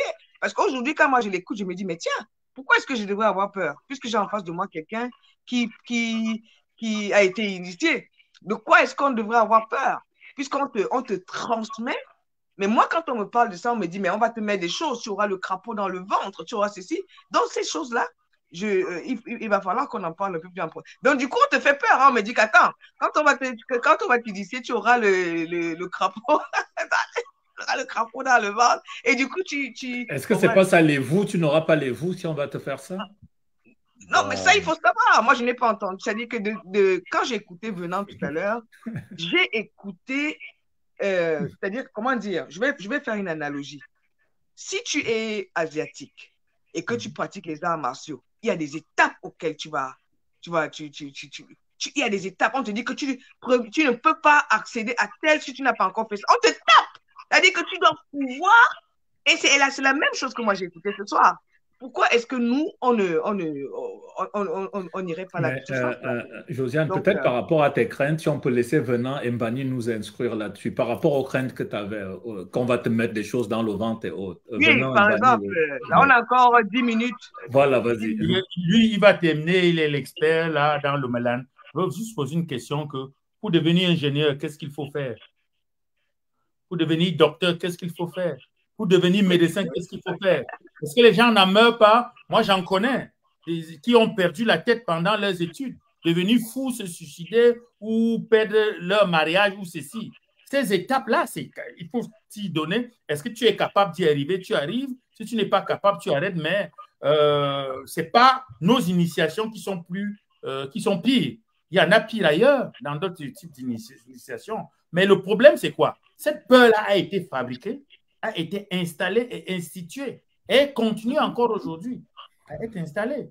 Quand moi je parle souvent aux gens, j'ai dit aux gens que moi je suis en Amérique du Nord depuis 22 ans. Personne ne va le croire. Mon langage est quelqu'un qui vit carrément au fond d'une forêt dans un village éloigné. Mais c'est parce que Est-ce que Josiane aura les vous en Mbani? Est-ce que Josiane aura les vous si on l'initie? Mais on est avec les vous, tout le monde est d'abord quoi? Les vous, c'est quelque chose de positif. Les vous, c'est vous, tu prospères. Mais cette prospérité-là, on peut l'augmenter comme on peut la réduire, on peut l'orienter comme on peut. Peut-être la façon qu'elle parle bien, là, c'est cet vous qu'elle a. Le fait qu'elle donne des enfants, c'est les vous des enfants. Il y a plusieurs types de vous, mais on a vu les vous qui est négatif. Et les qui ont installé les vous comme négatifs, c'est ceux-là, parce qu'ils ne comprenaient pas ce que c'est, ou voulaient combattre cette force-là. Même chose comme l'Ungbe. L'Ungbe, ce n'est pas la sorcellerie. La sorcellerie, c'est quelque chose de purement négatif qui nous vient de chez eux, où on brûlait les sorcières et les sorciers, où on les tuait, mais chez nous, les vous, l'Ungbe, c'est deux choses. Le côté positif, le côté négatif. C'est l'expertise, c'est une force, c'est une connaissance, c'est un voyage où on va. Quand on dit Adzambe, c'est que tu danses. Ça veut donc dire qu'il y a un mouvement de quelque part. Mais ce n'est pas tous les Ngbe qui tuent. Il y a les Ngbe qui transforment les choses. Il y a les Ngbe qui produisent. Il y a les Ngbe qui multiplient. Mais on a mis au podium, le Ngbe qui tue, le Ngbe qui fait mal, ce qui fait que dès qu'on dit Ngbe, tu vois la tuerie. Dès qu'on dit vous, tu vois la tuerie. Ils vont quoi, bien? Ils vous Mabala, ils vous un lop, ils vous somme, ils vous fort, et vous, mais et vous, c'est que tu prospères. La foupe là, vous dit, ça veut dire que la plantation se multiplie et prospère. Donc, il y a toutes ces choses-là qu'il faut qu'on les remette dans leur contexte. Il n'y a pas de sorcellerie chez nous. Il y a les vous, il y a le Ngbe chez nous, qui a le côté positif, le côté négatif, comme un couteau que je peux avoir, avec lequel je peux cuisiner. Ça dépend, mon frère Mbani, de la... Ok, on va écouter Mbani, on va écouter un peu Venant. Bon, en fait, moi, je ne dirais pas plus que mon frère Mbani a dit. Hein. C'est faut comprendre qu'aujourd'hui, notre tradition fait tellement peur. Ça nous fait tellement peur que nous-mêmes, d'abord, on a honte d'en parler. On a peur de la connaître même. Et on refuse même de l'entendre parler. C'est-à-dire que nous voulons vivre dans un monde où tout ce que nous avons comme mécanisme, nous pouvons nous servir de mener à bien notre existence sur Terre vient d'ailleurs. C'est-à-dire, je ne sais pas si je vais comprendre, nous voulons vivre dans un monde où nous n'avons pas notre quoi, nous n'avons pas notre génie, nous n'avons pas notre mémoire. Nous voulons vivre dans un monde où tout ce que nous avons besoin pour vivre nous vient d'ailleurs. Et c'est pourquoi nous refusons catégoriquement tout ce que nos anciens ont fait dans leur temps. Savez-vous qu'au XIVe siècle, le Congo avait déjà les ambassadeurs en Italie, alors que l'Italie ne connaissait même pas ce qu'on appelle ambassadeur au XIVe siècle. Allez-y lire the Destruction of Black Civilization, la destruction de la civilisation noire. Le Congo avait déjà des ambassadeurs en Italie, alors que l'Italie même n'avait même pas des ambassadeurs. Donc, ça veut dire que la culture des ambassadeurs, on l'avait déjà dans la sous-région. Aujourd'hui, lorsqu'on parle de nos cultures, il ne faut pas aller, on va te lancer et vous, on va te lancer et vous. Non. Et vous, c'est quoi? Personne ne va pas te définir ce que c'est vraiment et vous. Personne. Toi, Nganou, aujourd'hui, qui devient champion du monde, mais c'est un et vous. Un et vous? Bon, est-ce que c'est un et vous? Ah, oui, oui, c'est un et vous. Et dans le Messie, on avait les gens il a traversé le désert là, où clandestinement, où les autres meurent, mais lui, il a traversé, il est arrivé en Europe, aujourd'hui, il est champion du monde. C'est un et vous? Est-ce que le vous d'Angani est bien? Est-ce que c'est mauvais? Allez-y lui poser la question. Je sais qu'il est très intelligent, il va bien vous répondre. Donc, moi, je pense que lorsque les ancêtres t'ont appelé, sincèrement, tu vas réussir ta mission. La seule chose que les anciens nous ont recommandé, les 5 pays que j'ai fréquentés, les mêmes personnes que j'ai croisées, à 80 ans révolus, ils nous ont dit, la première des choses, il ne faut pas diviniser une personne qui est comme toi. La deuxième des choses, il ne faut pas prendre pour un Dieu, un être comme toi. La troisième des choses, il faut faire très attention avec l'intelligence. L'intelligence ici, c'est les connaissances qu'on t'a données. Parce que la connaissance peut détruire comme la connaissance peut construire. Si tu la gères mal, la connaissance, elle va devenir ce que tu as fait référence à tout à l'heure, là, la sorcellerie ou mauvais et vous. Tu vas détruire. Si tu la gères bien, mais tu vas construire. C'est ça, les recommandations des anciens. C'est-à-dire que quand on t'écoute, c'est d'une sagesse à nulle autre pareil. Et on va dire de même, hein, de l'usage de la Bible. On te dit que la Bible peut bénir et elle peut maudire. C'est que tu peux utiliser. Donc, du coup, on a tout dans notre culture. Venant, tu as tellement de savoir. Je ne vais pas faire durer le café culturel puisque ça passe. J'aimerais bien, si tu permets, si tu permets, j'aimerais bien partir, puisqu'on a abordé Mélanie. J'aimerais bien vous faire une petite prière avant de partir. C'est une prière d'Anangor, d'accord? Voilà. Vous allez trouver que vous allez trouver dans mon livre Introduction au mystère, le tome 2. Quand il y a le tome 2, ça veut dire le tome 1 est déjà sorti. Le tome 1 est sorti en 2020. C'est 64 pages. 64 pages, je crois qu'il y a une vingtaine de prières. Et là, j'essaie d'écrire le tome 2 parce que beaucoup des enfants veulent connaître ce qu'on appelle Mélanie. Et ces petites prières qu'on nous a données, on les traduit en français aujourd'hui, puisqu'on communique en français, on les traduit en espagnol, on les traduit en anglais, pour que la connaissance soit partagée au plus grand nombre. Donc, avant de partir, j'aimerais bien vous partager ça. Ce soir, nous avons discuté sur Malan. Malan, c'est un héritage de Nanango. Nanango, c'est la déesse. Nanango, c'est nos yeux, nos oreilles, c'est notre bouche vis-à-vis du Créateur et nous. À chaque fois que nous sommes face à une difficulté, nous implorons Nanango. Elle est la maman, elle nous a tout donné. Si nous sommes aujourd'hui encore vivants, c'est parce que Nanango, dans le ciel et sous terre et partout, elle est aussi vivante. C'est pourquoi je vais lui dire, Nanoa, c'est toi la déesse qui met au cœur des hommes et des femmes le désir de te consacrer leur vie et tu leur donnes les forces nécessaires pour y parvenir. Dirige au long de leur marche vers Nkombo, leur peuple, leurs pensées, leurs âmes. Ils se dévouent, s'abreuvent à ta source pour le bonheur des hommes et le salut du monde. Abimte. Abimte. Merci. On a eu une très belle émission. Je remercie tout le monde qui a bien voulu nous écouter. On commence à avoir un peu plus d'audience, donc on peut se réjouir. Merci à Mbani, merci Pierre Armand de m'accompagner à chaque fois que j'ai cette émission. C'est dommage que le frère Joseph ne puisse pas être connecté. Il faudrait qu'on se parle, Nambala, par rapport à Joseph, pour voir comment on peut aider. Joseph, il apparaît, il réapparaît. Donc voilà, on va voir comment. Donc, sincèrement, merci. On ne va pas faire durer l'émission plus que ça. On se donne rendez-vous dans 3 semaines, un mois. Le temps qu'on s'accorde encore pour parler cette fois-là d'une bête. Donc, rendez-vous pris pour la première semaine ou la deuxième semaine de janvier pour parler d'une bête. Donc, bonsoir à tout le monde. Bonsoir tout le monde. Dommage que mon frère Onen Sama, j'ai pas eu le temps vraiment pour qu'on se parle. Merci, bye bye. Bye bye.